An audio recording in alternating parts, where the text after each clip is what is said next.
அனைவருக்கும் வணக்கம். RRB group D 2026க்கு ரிவிஷன் கிளாஸ் பார்த்துட்டு இருக்கோம். ஸோ நம்ம ஜாமெட்ரியில் ரெண்டாவது பார்ட் பார்க்க போகிறோம். ஆல்ரெடி மொதல் பார்ட் நம்ம அப்லோட் பண்ணிட்டோம். இந்த ரெண்டு வீடியோஸ்லேயே நம்ம ஜாமெட்ரி ஒட்டு மொத்தத்தையும் முடிச்சிட்டோம். இந்த ரெண்டு வீடியோஸ் நீங்கள் ஃபுல்லாக பார்த்துட்டீங்க அப்படின்னாலே ஆர்ஆர்பி குரூப் டி பேஸ்டு உங்களுக்கு என்ன மாதிரி கொஷின்ஸ் கேட்டிருக்காங்க, அதுக்கு என்ன கான்செப்ட் தேவை, அதுக்கு என்ன ஷார்ட்கட் தேவை, எல்லாத்துக்கும் ஒரு கிளாரிட்டி கிடச்சிரும். இந்த வீடியோஸை எண்டு வரைக்கும் பாருங்கள், ஓகேங்களா? அதே மாதிரி இந்த வீடியோஸ் ஃபுல்லாக பார்த்துட்டு இது உங்களுக்கு பயனுள்ளதாக இருக்குன்னு தோணுச்சு அப்படின்னா உங்கள் ஃப்ரெண்ட்ஸ் யாருக்கா ரெஃபர் பண்ணுங்கப்பா. டேரெக்டாக கிளாஸ்க்குள்ளே போயிடலாம்ப்பா. இப்போ இந்த கொஷின் பாருங்களாப்பா. நான் லாஸ்ட் கிளாஸில் உங்களுக்கு நான் இந்த ஹோம்ஒர்க்காக கொடுத்துருந்தேன். எத்தனை பேர் போட்டிங்க அப்படின்னு தெரியல. ஒரு தடவை இந்த சம்முக்கான சொல்யூஷன் போட்டுட்டு நம்ம அடுத்த மாடல் கொஷின் எல்லாமே பார்க்கலாம். ட்ரையாங்கிள் ஏபிசியில் டியில் பிடி பர்பண்டிகுலர் ஏசி அப்படின்னு சொல்கிறாங்க, ஓகேங்களா? இப்போ பாருங்களா, ஃபஸ்ட்டு ட்ரையாங்கிள் ஏபிசி இதை நான் ஃபஸ்ட்டு வரைஞ்சிக்கிறேன், ஓகே. அதுக்கப்புறம் பிடி பர்பண்டிகுலர் ஏசி அப்படின்னு சொல்கிறாங்க. ஒரு 90 டிகிரி வரைகிறாங்க. பிடி அப்படின்னு சொல்லிட்டு ஒரு 90 டிகிரி வரைகிறாங்க. எது மேலே அப்படின்னு பார்த்தீங்கன்னா ஏசி மேலே. நானும் அதே மாதிரி இங்கேருந்து ஒரு 90 டிகிரி வரைகிறேன் ஏசி மேலே, ஓகே. அதுக்கப்புறம் பாருங்களேன், ஆங்கிள் டிபிசி. இப்போ டி இங்கே இருக்காரு, பி இங்கே இருக்காரு, சி இங்கே இருக்காரு. ஸோ இந்த டிபிசியோட ஆங்கிள் அப்படின்றது 65 டிகிரி கொடுத்துட்டாங்க, ஓகே. அதுக்கப்புறம் என்னப்பா சொல்லியிருக்காங்க, பிசியில் இ என்பது ஒரு புள்ளி அப்படின்னு சொல்கிறாங்க. பிசி எங்கே இருக்காரு, இங்கே இருக்காரு. இதில் வந்து பார்த்தீங்கன்னா இ வந்து ஏதோ ஒரு புள்ளி, ஓகேங்களா? அது எந்த இடத்துல இருக்குன்னுலாம் அவன் சொல்லலை. இ என்பது ஒரு புள்ளி, ஓகே. ஆங்கிள் சிஏஇ அப்படின்றது 90 டிகிரி. எங்கே இருக்காரு, சி இங்கே இருக்காரு, ஏ இங்கே இருக்காரு, இ இங்கே இருக்காரு, ஓகேங்களா? அப்போ சிஏஇ, அப்போ இதை கனெக்ட் பண்ணால் தான் இந்த இடத்துல என்னால் ஆங்கிள் போட முடியும். இப்போ பாருங்கள், இந்த ஆங்கிள் சிஏஇ அப்படின்றது எத்தனை டிகிரிப்பா? 30 டிகிரி. ஏஇபியின் அளவு என்ன அப்படின்னு கொஸ்டின் கேட்குறாங்க. எங்கே இருக்காரு, ஏ இங்கே இருக்காரு, இ இங்கே இருக்காரு, பி இங்கே இருக்காரு. ஸோ இந்த ஆங்கிள் என்ன அப்படின்னு தான் கொஷின் கேட்குறாங்க. ஃபஸ்ட்டு அவங்க கொடுத்துருக்கிறதுக்கு நான் டயக்ராம் வரைஞ்சிக்கிட்டேன். பிடி அப்படின்னு ஒரு செங்குத்து வரைகிறாங்க, ஏசியில் வரைஞ்சிட்டேன். இ வந்து ஏதோ ஒரு புள்ளின்னு சொல்லிட்டாங்க. நம்மளை கொஷின் கேட்குறது ஆங்கிள் ஏஇபி கொஷின் கேட்குறாங்க. இப்போ நமக்கு தெரிஞ்ச ப்ராப்பர்ட்டி எல்லாத்தையுமே அப்ளை பண்ண ஆன்சர், வேறு எதுவுமே கிடையாது. இப்போ ஃபஸ்ட்டு ஒரு விஷயம் பாருங்களேன், பிடிசி, ஓகேங்களா? இது என்ன ட்ரையாங்கிள்ப்பா? இப்போ பிடிசி அப்படின்றது ஒரு செங்கோணம் முக்கோணம். இந்த இடத்துல 90 டிகிரி இருக்குது பாருங்கள், ஒரு செங்கோணம் முக்கோணம். ஒரு செங்கோணம் முக்கோணத்தில் பார்த்தீங்கன்னா இது 90 டிகிரி இருக்குன்னு எனக்கு தெரியும். இன்னொன்று முக்கோணத்தின் உட்கோணங்களின் கூடுதல், சம் ஆஃப் இன்டீரியர் ஆங்கிள் அப்படின்றது எத்தனை டிகிரிப்பா? 180 டிகிரி. ஆல்ரெடி ஒரு 90 டிகிரி போயிடுச்சு. அப்போ ரிமைனிங் ஒரு 90 டிகிரி தான் இருக்கும். அந்த 90 டிகிரிலையுமே பார்த்தீங்கன்னா இங்கே ஒரு 65 டிகிரி இருக்குது. அப்போ ரிமைனிங் இருக்கிறது தான் இந்த இடத்துல இருந்தாகணும், கரெக்டுங்களா? 90ல் 65 போனால் எவ்வளோப்பா? 25 டிகிரி. அப்போ ஆங்கிள் சி அப்படின்றது 25 டிகிரி. இதை நீங்கள் ஃபஸ்ட்டு மார்க் பண்ணிக்கணும். அதுக்கப்புறம் வேறு என்ன ப்ராப்பர்ட்டி நமக்கு தெரியும்னு கொஞ்சம் யோசிச்சு பாருங்களேன். இப்போ பாருங்கள், இந்த மாதிரி நான் வரைகிறேன். இந்த இடத்துல ஏ இருக்கார், இ இருக்கார், சி இருக்கார். இப்போ ஒரு முக்கோணத்தை ஏதாவது ஒரு பக்கத்தை எக்ஸ்டெண்ட் பண்ண மாதிரி இருக்குது, கரெக்டுங்களா? ஸோ இந்த ஆங்கிள் தான் நம்மளை பார்த்து கொஷின் கேட்குறாங்க. இந்த மாதிரி ஒரு முக்கோணத்தின் ஏதேனும் ஒரு பகுதியை நம்ம நீட்டி விட்றோம் அப்படின்னு பார்த்தீங்கன்னா அந்த வெளியில் ஃபார்ம் ஆகக்கூடிய ஆங்கிள் எதுக்குப்பா ஈக்குவலாக இருக்கும், ஓகேங்களா? அந்த உள் எதிர்கோணங்களின் கூடுதலுக்கு சமமாக இருக்கும், ஓகேங்களா? அந்த இன்டீரியர் ஆங்கிள்ஸ், ஆப்போசிட் இன்டீரியர் ஆங்கிள்ஸோட கூடுதலுக்கு சமமாக இருக்கும். இப்போ இந்த இடத்துல θ1 இருக்குன்னு வச்சுக்கோங்களேன், இங்கே θ2 இருக்குன்னு வச்சுக்கோங்க. ஸோ இங்கே ஃபார்ம் ஆகக்கூடிய ஆங்கிள் அப்படின்றது θ1 + θ2. நம்ம லாஸ்ட் கிளாஸில் இந்த ப்ராப்பர்ட்டி பார்த்துருப்போம். எக்ஸ்டீரியர் ஆங்கிள் ப்ராப்பர்ட்டின்னு சொல்லிட்டு ஒரு ப்ராப்பர்ட்டின்னு உங்களுக்கு எக்ஸ்பிளைன் பண்ணியிருப்பேன். அவ்வளோதான், ப்ராப்பர்ட்டி அப்ளை பண்ண ஆன்சர். இப்போ பாருங்கள், இந்த இடத்துல இருக்கிறது 30 டிகிரின்னு எனக்கு தெரியுது, இங்கே 25 டிகிரி அப்படின்றது தெரியுது. அப்போ இங்கே ஃபார்ம் ஆகக்கூடிய ஆங்கிள் என்னப்பா? 55 டிகிரி. எங்கே இருக்காரு? ஆப்ஷன் பி அப்படின்றது மிக சரியான ஆன்சர். அப்போ இந்த சம்மை பொறுத்தளவுக்கு இதே மாதிரி ஒரு 4-5 கொஷின் கேட்டிருக்காங்க. இந்த கொஷினை நீங்கள் அண்டர்ஸ்டாண்ட் பண்ணிக்கணும் ஃபஸ்ட்டு. இன்னொன்று, எந்தெந்த ப்ராப்பர்ட்டியை யூஸ் பண்ணணும் அப்படின்றது நமக்கு தெரியணும், okay. Exterior angle property use பண்ணுறோம். இன்னொன்று பார்த்தீங்கன்னா ஒரு முக்கோணத்தின் கூடுதல் 180 டிகிரி. இந்த 2 ப்ராப்பர்ட்டி தெரிஞ்சதுன்னா இந்த சம்முக்கான ஆன்சர். த நெக்ஸ்ட்டு, இப்போ அடுத்து இந்த கொஷின் பாருங்களாப்பா. 12 அலகுகள், 5 அலகுகள், 13 அலகுகள் கொண்ட முக்கோணத்தில் அனைத்து உச்சிகளிலிருந்தும் செங்குத்து கோடுகள் வரையப்படுகிறது, ஓகேங்களா? அதாவது பர்பண்டிகுலர் வரைகிறாங்க, தட் இஸ் ஹைட் வரைகிறாங்கன்னு அர்த்தம், ஓகேங்களா? மிகச்சிறிய செங்குத்து கோட்டின் நீளம் என்ன அப்படின்னு கொஷின் கேட்குறாங்க. இப்போ எந்த ஒரு முக்கோணமாக இருந்தாலும் சரி, ஓகேங்களா? இப்போ ஒரு முக்கோணம் இருக்குன்னு வச்சுக்கோங்களேன், இது ஏ, இது பி, இது C, any type of triangle. இப்போ பிசி அப்படின்ற பக்கத்தை நான் பேஸாக வைக்கிறேன். நல்லா பாருங்கள், இது வந்து அடிப்பக்கமாக வைக்கிறேன் அப்படின்னா இதோட உயரம் எப்படி இருக்கும் அப்படின்னு பார்த்தீங்கன்னா ஆப்போசிட் வேர்டெக்ஸ்லேருந்து 90 டிகிரி வரைவேன், 90 டிகிரி வரைவேன். அதை தான் அவங்க பர்பண்டிகுலர் அப்படின்னு சொல்கிறாங்க. இதே மாதிரி ஒரு முக்கோணத்துக்கு 3 விதமான ஹைட் நம்மளால் கண்டுபிடிக்க முடியும். ஏன்னா நீங்கள் இதை வந்து அடிப்பக்கமாக வைக்கிறீங்க அப்படின்னா இங்கேருந்து ஒரு 90 டிகிரி வரைவேங்க. இதுதான் அதோட ஹைட்டு. அதாவது ஏசி அடிப்பக்கமாக வச்சிங்கன்னா அதோட ஹைட் அப்படின்றது இப்போ இதுக்கு நீங்கள் பேர் கொடுத்துக்கலாம். இப்போ பிடி இருக்குன்னா இதை பிடி தான் ஹைட் அப்படின்னு சொல்லுவோம். அதே மாதிரி முக்கோணத்துக்கு எதை பேஸாக வைக்கிறோமோ அதுக்கு ஆப்போசிட் வெர்டெக்ஸ்லேருந்து, அது ஆப்போசிட் உச்சியிலேருந்து ஒரு 90 டிகிரி வரைகிறோம் அப்படின்னா ஹைட்டு கண்டுபிடிக்கிறதுன்னு அர்த்தம். மொதல் விஷயம் உங்களுக்கு தெரிஞ்சிருக்கணும். நம்மளை பார்த்து என்ன கொஷின் கேட்குறான்? 5, 12, 13 ஓகேங்களா? ஸோ இந்த அலகு இருக்குது 5, 12, 13 அப்படின்றது யாருப்பா? பார்த்தோன்னே முடிவு பண்ணணும். செங்கோணம் முக்கோணம் ட்ரிப்ளெட்ஸ் ஓகேங்களா? நான் முக்கியமான ட்ரிப்ளெட்ஸ் லாஸ்ட் கிளாஸில் சொல்லியிருப்பேன், அதில் இது கண்டிப்பாக கொடுத்துருப்பேன். அப்போ இது ஒரு செங்கோணம் முக்கோணம். இப்போ பாருங்கள், செங்கோணம் முக்கோணம்னா எப்படி வரைவேன்? ஸோ இங்கே 5 போடுறேன், அதாவது இருக்கிறதுலே மிகப்பெரிய பக்கம் இங்கே போட்டுறணும். ரிமைனிங் இருக்கிறத நான் எங்கேனாலும் போடலாம் ஓகேங்களா? வரைஞ்சிட்டேன். அந்த மாதிரி ஒரு முக்கோணத்துக்கு மிகச்சிறிய செங்குத்து கோட்டின் நீளம் என்ன? நான் என்ன சொன்னேன்? ஒரு முக்கோணம் இருக்குது அப்படின்னா ஒவ்வொரு பேஸையும் அடிப்படையாக வச்சு 3 ஹைட்டு வரைய முடியும் அப்படின்னு சொல்லியிருக்கேன். அந்த மாதிரி ஹைட்டு வரைகிறதுலே இருக்கிறதுலே மிக சின்ன ஹைட் என்ன, ஸ்மாலஸ்ட் பர்பண்டிகுலர் என்ன அப்படின்னு தான் கொஷின் கேட்குறாங்க. நான் உங்களுக்கு ஒரு க்ளூ கொடுக்குறேன் பாருங்கள். எந்த வித முக்கோணமாக இருந்தாலும் சரி ஓகேங்களா, எந்த வித முக்கோணமாக இருந்தாலும் சரி, இருக்கிறதுலே மிகப்பெரிய பக்கம் என்னவோ, நல்லா பாருங்கள், இருக்கிறதுலே மிகப்பெரிய பக்கம் என்னவோ அதுக்கு வரையக்கூடிய ஹைட் அப்படின்றது தான் சின்னதாக இருக்கும். எந்த முக்கோணமாக இருந்தாலும் சரி, இந்த சைட் லென்த்தை போய் பாருங்கள். இப்போ இந்த இடத்துல சைட் லென்த் பார்த்தீங்கன்னா 5, 12, 13, இருக்கிறதுலே மிக பெருசு அப்படின்றது 13. அப்போ இந்த 13ஐ அடிப்படையாக கொண்டு நான் ஒரு ஹைட்டு வரைகிறேன் அப்படின்னா, இங்கேருந்து ஒரு 90 டிகிரி வரைகிறேன் அப்படின்னா இந்த பர்பண்டிகுலர் அப்படின்றது தான் இருக்கிறதுலே மிக ஸ்மாலஸ்ட்டு. ஸோ அதுதான் நான் கண்டுபிடிக்க போகிறேன். ஒருவேளை உங்களை பார்த்து இருக்கிறதுலே மிகப்பெரிய பர்பண்டிகுலர் ஓகேங்களா, மிகப்பெரிய செங்குத்து கோடு எதுன்னு கொஷின் கேட்குறான் அப்படின்னா இந்த சைட் லென்த்தை போய் பார்க்கணும். இருக்கிறதுலே மிக சின்ன சைட் லென்த் எதுன்னு பாருங்கள். இந்த இடத்துல 5 தான். அப்போ இந்த 5ன்ற பக்கத்துக்கு ஓகேங்களா, நான் ஆப்போசிட் வேர்டெக்ஸ்லேருந்து ஒரு 90 டிகிரி வரைகிறேன் அப்படின்னா, இப்போ செங்கோணம் முக்கோணத்தை பொறுத்தளவுக்கு அதுவே ஒரு 90 டிகிரி வரைஞ்ச மாதிரி தான் இருக்கும். அதனால் நமக்கு வேலை இல்லை, மற்ற முக்கோணத்துக்கு தான் நம்ம வரைவோம். இதில் பாருங்களேன், இப்போ 5ன்ற பக்கத்துக்கு நான் இங்கேருந்து ஒரு 90 டிகிரி வரைகிறேன் அப்படின்னா இதான் அதோட ஹைட்டு ஓகேங்களா. அதாவது 5 அடிப்பக்கமாக வச்சு அப்படின்னா 12 அப்படின்றது ஹைட்டு, 12 அடிப்பக்கமாக வச்சு அப்படின்னா 5 அப்படின்றது தான் ஹைட்டு. ஏன்னா இது பார்த்திங்கன்னா 90 டிகிரி வரைஞ்சி வச்ச மாதிரி இருக்கும். இது நமக்கு புரிஞ்சுக்கணும் ஓகேங்களா. இப்போது நான் என்ன சொல்ல வரேன் அப்படின்னு பார்த்தீங்கன்னா, எந்த பேஸ் பெருசாக இருக்கோ அதுக்கு வரையப்படுகிற ஹைட் அப்படின்றது தான் மிக சின்னது ஓகேங்களா. இதான் நான் கண்டுபிடிக்க போகிறேன். அப்போ நான் என்ன கண்டுபிடிக்க போகிறேன்? இந்த லென்த்து தான் கண்டுபிடிக்க போகிறேன். இப்போ இதை கொண்டு போய் நான் இந்த முக்கோணத்து கூட கம்பேர் பண்ண போகிறேன். செங்கோணம் முக்கோணத்துக்கு ஒரு சில ப்ராப்பர்ட்டி இருக்கும், அந்த ப்ராப்பர்ட்டி கூட கம்பேர் பண்ண போகிறேன். இங்கே இருக்கிறதும் ஒரே மாதிரி இருக்கும் பாருங்களேன். இந்த மாதிரி இந்த வேர்டெக்ஸ்லேருந்து ஒரு 90 டிகிரி வரைஞ்சி வச்ச மாதிரி இருக்கும். சிடி அப்படின்றது 90 டிகிரி வரைஞ்சி வச்ச மாதிரி இருக்கும். இப்போ பார்த்தீங்கன்னா இதை வச்சு இந்த சிமிலர் ட்ரையாங்கிள் ப்ராப்பர்ட்டி வச்சு நிறைய ஃபார்முலா டெரைவ் பண்ணி வச்சுருப்பாங்க.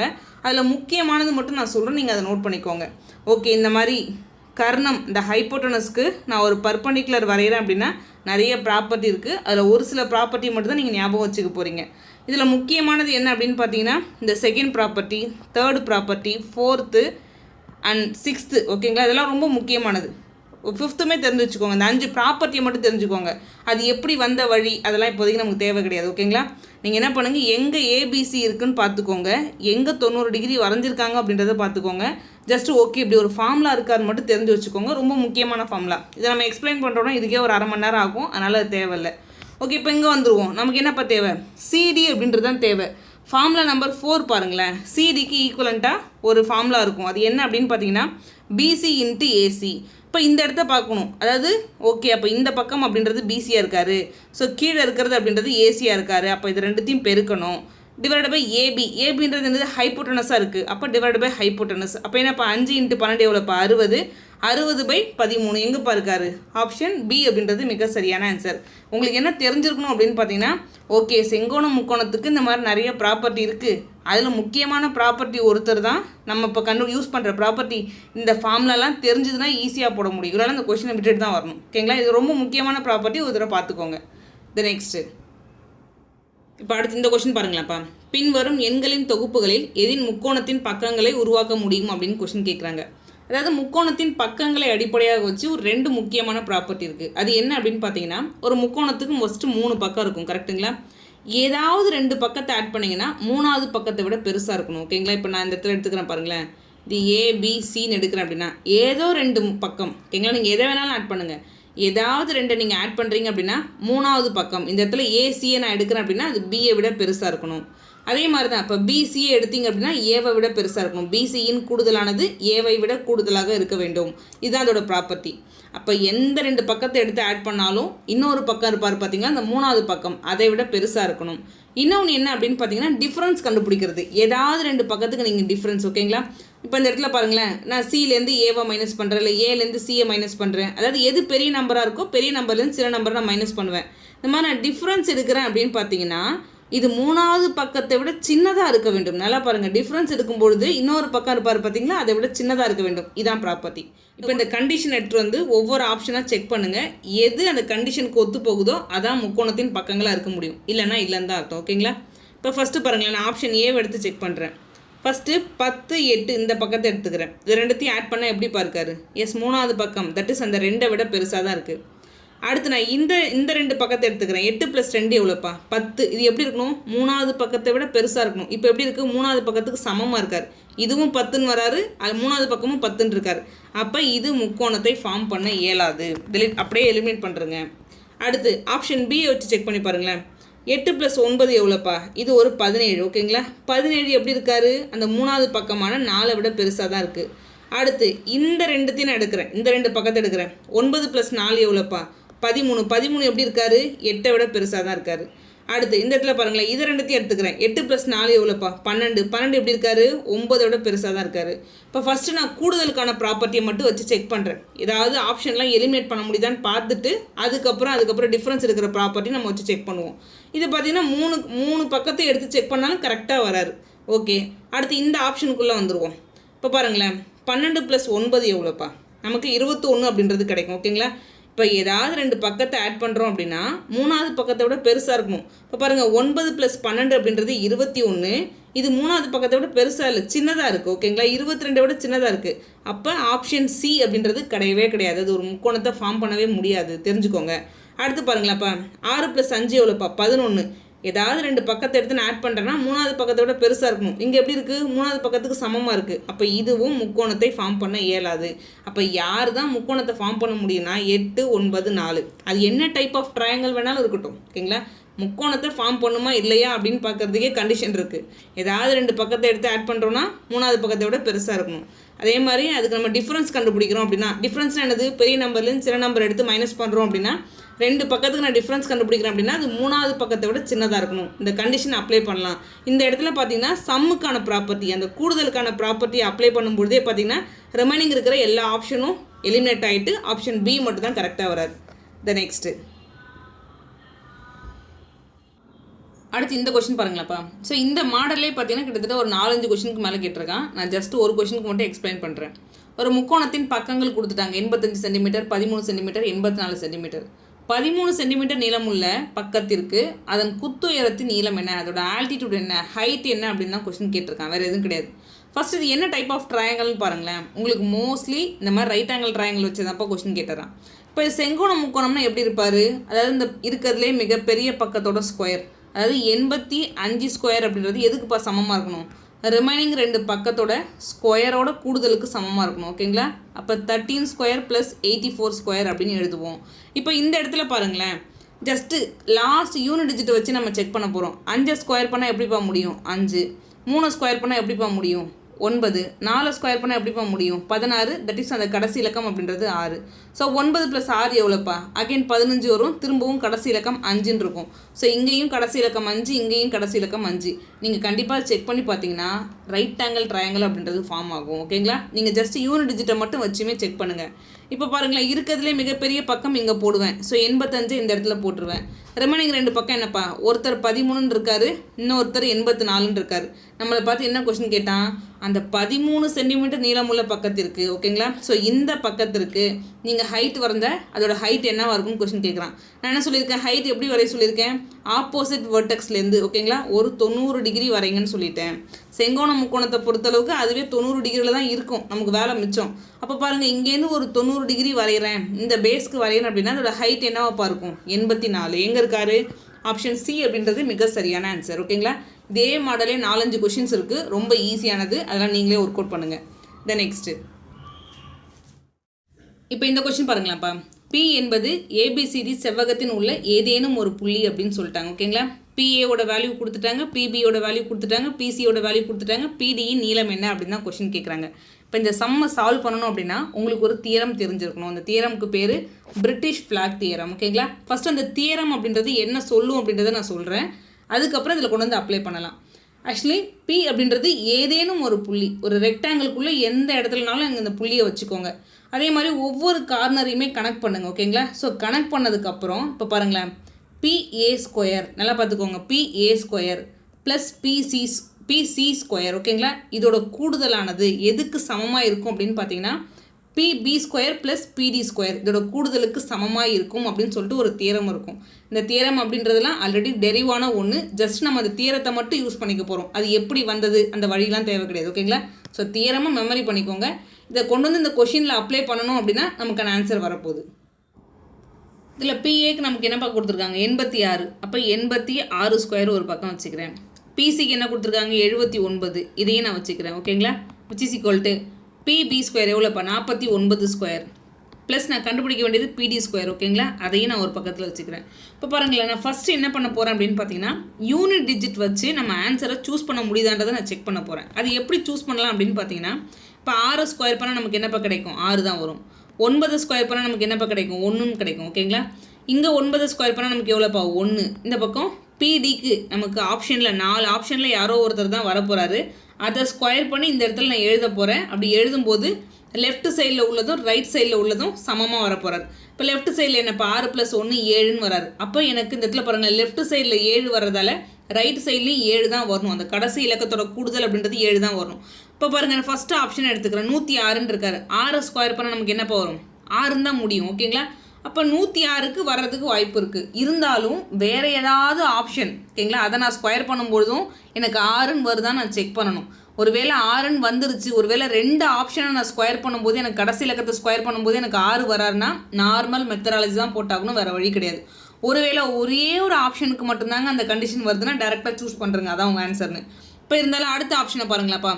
இங்கே ஆப்ஷன் பி எடுத்துக்கிறேன். 7 ஸ்கொயர் பண்ணால் நமக்கு என்னப்பா 9ன்னு கிடைக்கும். எனக்கு தேவையில்லை, எனக்கு 6 தான் தேவை. அப்போ ஆப்ஷன் பி கண்டிப்பாக கிடையாது. அடுத்து ஆப்ஷன் சி எடுத்து செக் பண்ணி பாருங்கள். 4 ஸ்கொயர் பண்ணால் எப்படிப்பா முடியும் 6ன்னு முடியும். அப்போ கடைசி இலக்கம் பாருங்கள், இதுலேயும் 6ன்னு வராது, ஆப்ஷன் சிலேயும் 6ன்னு வராது, ஆப்ஷன் ஏலேயும் 6ன்னு வராது. அப்போ கண்டிப்பாக அந்த 2 ஆப்ஷன் இருக்கிறதால நீங்கள் நார்மல் மெத்தடாலஜி தான் போட்டாகணும். ஒருவேளை ஒரே ஒரு ஆப்ஷன் தான் வருது அப்படின்னா அதான் என்னோட ஆன்சர்னு டேரெக்டாக சூஸ் பண்ணிட்டு போயிட்டே இருக்கலாம். ஸோ இந்த இடத்துல வேலைக்காகல நம்ம ஃபுல்லாக தான் போட்டாகணும். இப்போ பாருங்களேன், 86 ஸ்கொயர் பண்ணணும். எப்படி ஸ்கொயர் பண்ணலாம்? ஒரு 2 டிஜிட் நம்பரை நான் ஸ்கொயர் பண்ணுறேன் அப்படின்னா ஃபஸ்ட்டு இந்த நம்பரை ஸ்கொயர் பண்ணி இங்கே எழுதிக்கோங்க. 8 × 8 எவ்வளோப்பா 64. ஸோ இந்த நம்பரை ஸ்கொயர் பண்ணி இங்கே எழுதுங்க. 6 × 6 எவ்வளோப்பா 36. ஸோ அதுக்கப்புறம் பார்த்தீங்கன்னா இது ஃபுல்லாக பெருக்கி எழுதுங்க. 6 × 8 48, 48 × 2 எவ்வளோப்பா 96. ஓகேங்களா? இப்போ ஃபஸ்ட்டு இந்த 6 அப்படியே கீழே இறக்கிக்கோங்க. இந்த 3 இந்த இடத்துல கேரியாக போகுது. 6 + 3 எவ்வளோப்பா 9. அடுத்து 9 இந்த பக்கம் கேரியாக போகுது. இப்போ எவ்வளோப்பா 73 அப்படின்னு கிடைக்கும். அப்போ 7396 அப்படின்றது தான் 86 ஸ்கொயர் பண்ணால் நமக்கு வரப்போகிறாரு. அடுத்து பாருங்கள் 79. ஒன்று இதே மெத்தடில் நீங்கள் ஸ்கொயர் பண்ணுங்கள், இல்லைனா இந்த 79 அப்படின்றது 80 கிட்ட இருக்கிறதால நான் என்ன பண்ணுறேன் 80 - 1 அப்படி கூட எழுதிக்கலாம். 80 - 1 தான் ஹோல் ஸ்கொயர். ஓகேங்களா? 80ல் 1 போனால் 79, அது ஹோல் ஸ்கொயர் பண்ணால் நமக்கான ஆன்சர். இது எப்படி பாரு a - b தான் ஹோல் ஸ்கொயர், அந்த ஃபார்முலா ஃபார்மேட்டில் இருக்கும். a ஸ்கொயர்னால் 8 × 8 எவ்வளோப்பா 64, ஒரு 2 0. அடுத்து b ஸ்கொயர்னா என்னப்பா 1, அவ்வளோதான். -2ab. ஓகேங்களா? 2 × 80 நமக்கு எவ்வளோ கிடைக்கும் 160. 160 × 1னா 160 தான். ஸோ அப்படியே வச்சுக்கோங்க. இப்போ பாருங்கள், 6400ல் 160 போனால் எவ்வளோப்பா வருவார் 6240. அது கூட ஒரு 1 ஆட் பண்ணிக்கோங்க. அப்போ 6241. அப்போ 79 ஸ்கொயர் பண்ணுறேன் அப்படின்னா 6241 அப்படின்றது எனக்கு கிடைக்கிறாரு. அதையும் நான் ஒரு பக்கம் எழுதிக்கிட்டேன். ஸோ அதுக்கப்புறம் என்னப்பா இருக்காரு 49 ஹோல் ஸ்கொயர் பண்ணுறாங்க. நான் சைடில் எழுதியிருக்க எல்லாத்தையும் எரேஸ் பண்ணிடுறேன். இப்போ அடுத்து பாருங்கள் 49 ஸ்கொயர், இது 50 கிட்ட இருக்கிறதால 50 - 1 அப்படின்னு எழுதிக்கிறேன்.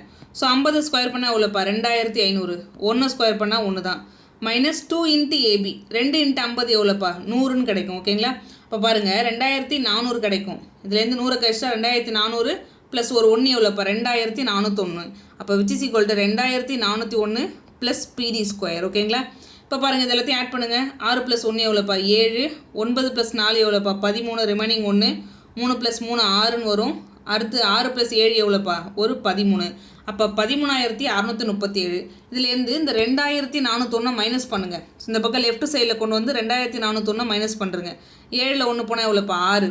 அகைன் பாருங்களேன், இந்த 3 அப்படியே வந்துடும். 6ல் 4 போனால் எவ்வளோப்பா 2, 13ல் 2 போனால் எவ்வளோப்பா 11. இப்போ பார்த்தீங்கன்னா இந்த 11,236 எதுக்கு ஈக்குவலண்ட்டாக இருக்கக்கூடிய வேல்யூ அப்படின்னா பிடி ஸ்கொயர், அவ்வளோதான். ஓகேங்களா? இப்போ நீங்கள் ஸ்கொயர் ரூட் எடுத்திங்கன்னா ஆன்சர். நீங்கள் ஆல்ரெடி ஸ்கொயர் ரூட்டு, இந்த க்யூப் ரூட், இந்த ட்ரிக்கெல்லாம் நீங்கள் தெரிஞ்சு வச்சுருக்கணும். தெரிஞ்சு வச்சா தான் டக்குன்னு அப்ளை பண்ண முடியும். நம்ம நார்மலாக ஸ்கொயர் ரூட் எப்படி எடுப்போம்? கடைசி 2 இலக்கத்தை தனியாக பிரிச்சுருவாங்க. 6ன்னு முடியுதுன்னா அது எந்தெந்த நம்பரோட ஸ்கொயராக இருக்குன்னு பார்ப்பாங்க. ஒன்று 4ஆக இருக்கலாம், இல்லை 6ஆக இருக்கலாம். 112க்குள்ளே இருக்கிற nearest perfect square. So 10 square தான். ஓகேங்களா? அப்போ இந்த இடத்துல 10, இங்கேயும் 10ன்னு போட்டுப்போம். ஒன்று உங்கள் ஆன்சர் 104 இல்லை 106 தான். அடுத்தது எப்படிப்பா சூஸ் பண்ணுவாங்க? 10ஓட அடுத்த நம்பர் எடுத்து பெருக்குவாங்க. 10ஓட அடுத்த நம்பர் என்னது? 11. 10 × 11 110 அப்படின்றது நமக்கு வரும். நல்லா பாருங்கள், நமக்கு வர்றது 110. ஆனால் கொஷினில் என்ன இருக்குது? 112. நமக்கு வர்றதை விட கொஷினில் இருக்கிறது பெருசாக இருந்துச்சுன்னா இந்த 2 நம்பரில் பெரிய நம்பரை சூஸ் பண்ணுவாங்க. ஸோ 106 அப்படின்றது தான் ஆன்சர். ஸோ ஆப்ஷன் ஏ அப்படின்றது மிக சரியான ஆன்சர். அப்போ இந்த சம்மை பொறுத்தளவுக்கு உங்களுக்கு ஸ்கொயர் ரூட்டு மஸ்ட்டு தெரிஞ்சிருக்கணும். இந்த ட்ரிக் நீங்கள் ஆல்ரெடி கற்று வச்சுருக்கணும். ஓகேங்களா? ஆல்ரெடி நீங்கள் தெரிஞ்சு வச்சுருக்கணும். இன்னொன்று பார்த்தீங்கன்னா யூனிட் டிஜிட் வச்சு எலிமினேட் பண்ண முடியுதான்னு பார்க்குறோம். அப்படி எலிமினேட் பண்ண முடிஞ்சதுன்னா நமக்கு வேலை ஈஸி. இல்லை ஒன்றுக்கு மேற்பட்ட ஆப்ஷன் அதே யூனிட் டிஜிட்டில் வருது அப்படின்னா வேறு வழி கிடையாது, நார்மல் மெத்தடாலஜியில் தான் போட்டாகணும். இன்னொன்று ஸ்கொயர். ஓகேங்களா? நீங்கள் இந்த ஸ்கொயர் பண்ணுறதுக்குலாம் நீங்கள் ஷார்ட்கட் ஏதாவது ஆல்ரெடி தெரிஞ்சு வச்சுருக்கீங்கன்னா அதை அப்ளை பண்ணிக்கோங்க. இல்லை உங்களுக்கு நார்மலாக எனக்கு வெறும் பெருக்கி தான் போட தெரியும் அப்படின்னா அதையாவது போட்டு ஆன்சர் போட்டுருங்க. நெக்ஸ்ட்டு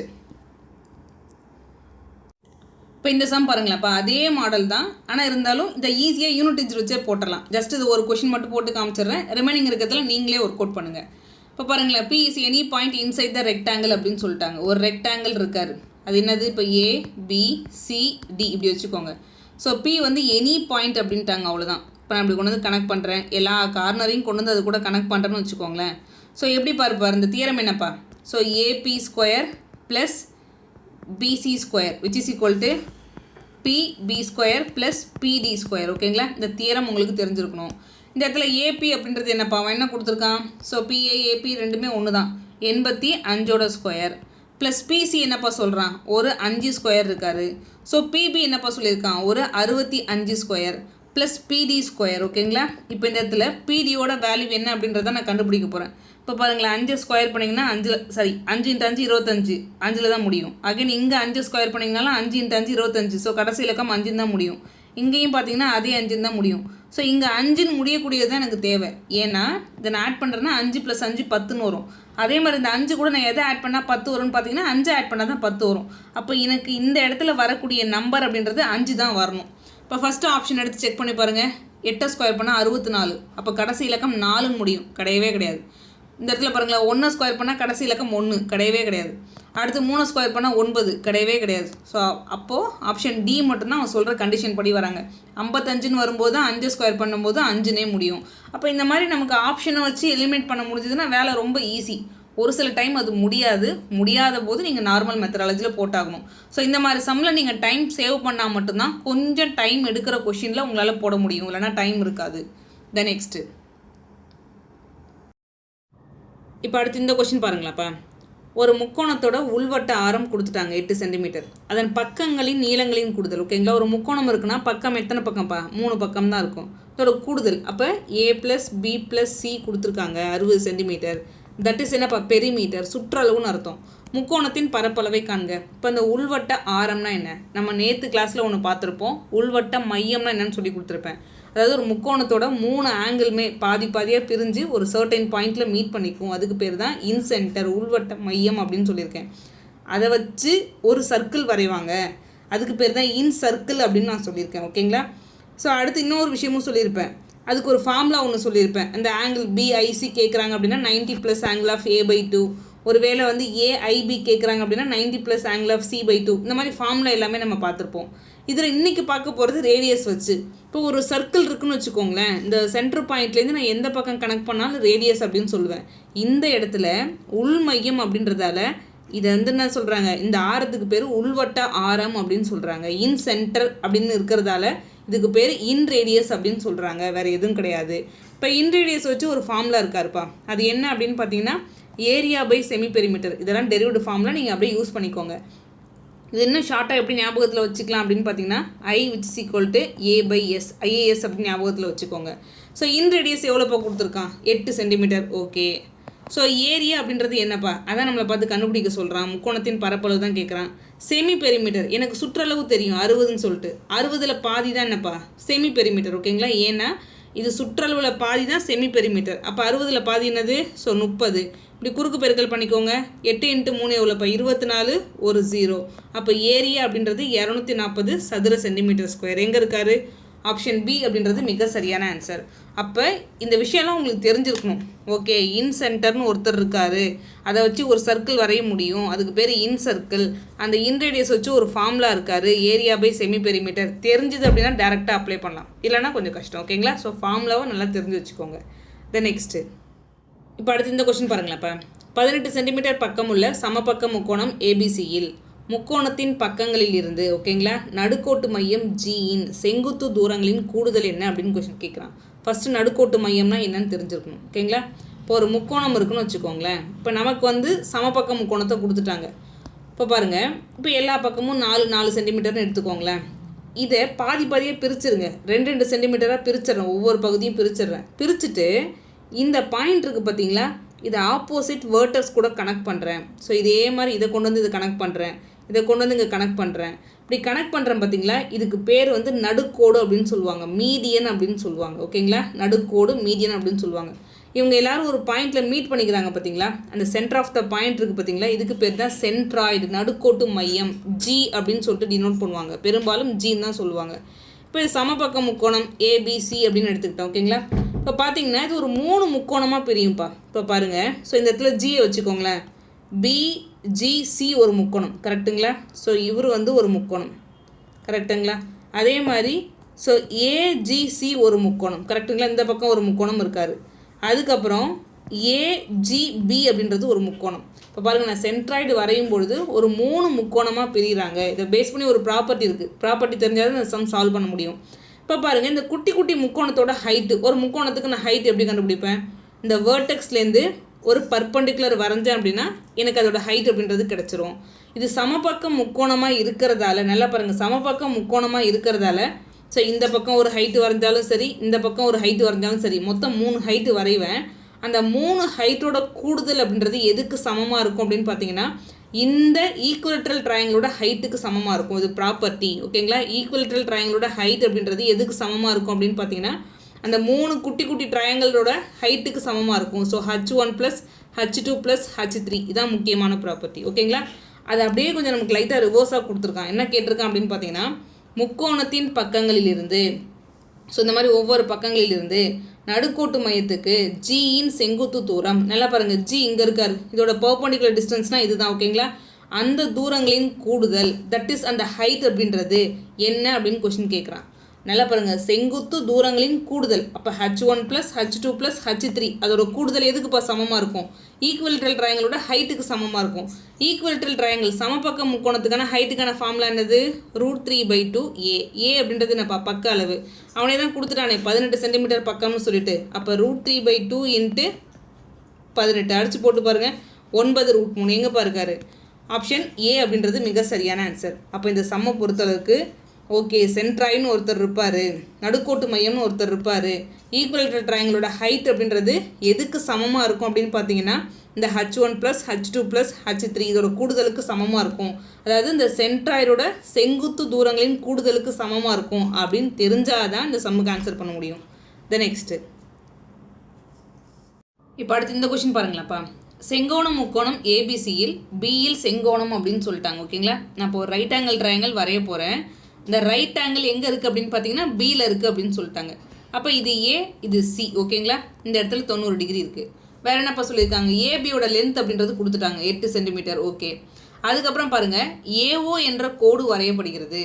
இது பிசிஐ ஓவில் சந்திக்கிறது. பிசி எங்கே இருக்காரு, இங்கே இருக்காரு. இதை ஓன்ற புள்ளியில் மீட் பண்ணுதாமா.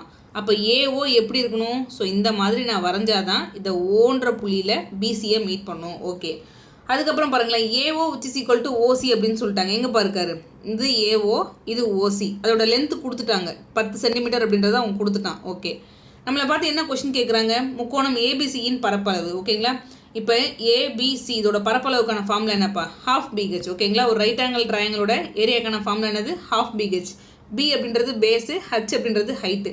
இப்போ எனக்கு ஹைட்டுலாம் தெரியும், ஓகேங்களா. எனக்கு பேஸ் தான் தெரியாது கரெக்டுங்களா. ஏன்னா பேஸில் இங்கேருந்து இது வரைக்கும் இந்த லென்த் எனக்கு தெரியல. இது தெரிஞ்சதுன்னா போதும், நான் ஆன்சரை போட்டு போயிட்டே இருப்பேன். இப்போ இதை நான் ஃபஸ்ட்டு அதை கண்டுபிடிக்கணும், தட் இஸ் அந்த பிஓவை கண்டுபிடிக்கணும். இப்போ நான் என்ன பண்ணணும், ஏதாவது ஒரு வேலையை பண்ணணும் இல்லையா. இப்போ பாருங்கள், ஏபிஓ இது என்ன ட்ரையாங்கிள்ப்பா, ஒரு செங்கோண முக்கோணம் கரெக்டுங்களா. ஏபிஓ அப்படின்றது செங்கோண முக்கோணம். செங்கோண முக்கோணத்தில் நமக்கு ட்ரிப்ளட்ஸ் எல்லாமே தெரியும். இப்போ பாருங்களேன், இங்கே 8 இருக்குது, இங்கே 10 இருக்குது. இங்கே யார் தான்ப்பா வருவார், கண்டிப்பாக 6 தான் வருவார். 6, 8, 10 முக்கியமான ட்ரிப்ளட்ஸ். எப்படி வரும்னு பார்த்தீங்கன்னா இந்த 3, 4, 5 ஒரு முக்கியமான ட்ரிப்ளட்ஸு. இதை எந்த நம்பரால் வேணாலும் பெருக்கலாம் பொதுவாக. அதே மாதிரி எந்த நம்பரால் வேணாலும் டிவைட் பண்ணலாம். பண்ணுறோம் அப்படின்னா அப்படி வரக்கூடிய ரிசல்ட்டும் ஒரு ட்ரிப்ளட்ஸ் தான். இப்போ என்ன பண்ணியிருப்பாங்கன்னா இதை 2ஆல் பெருக்கியிருப்பாங்க. பாருங்கள், 3 × 2 6, 4 2 8, I 2 10.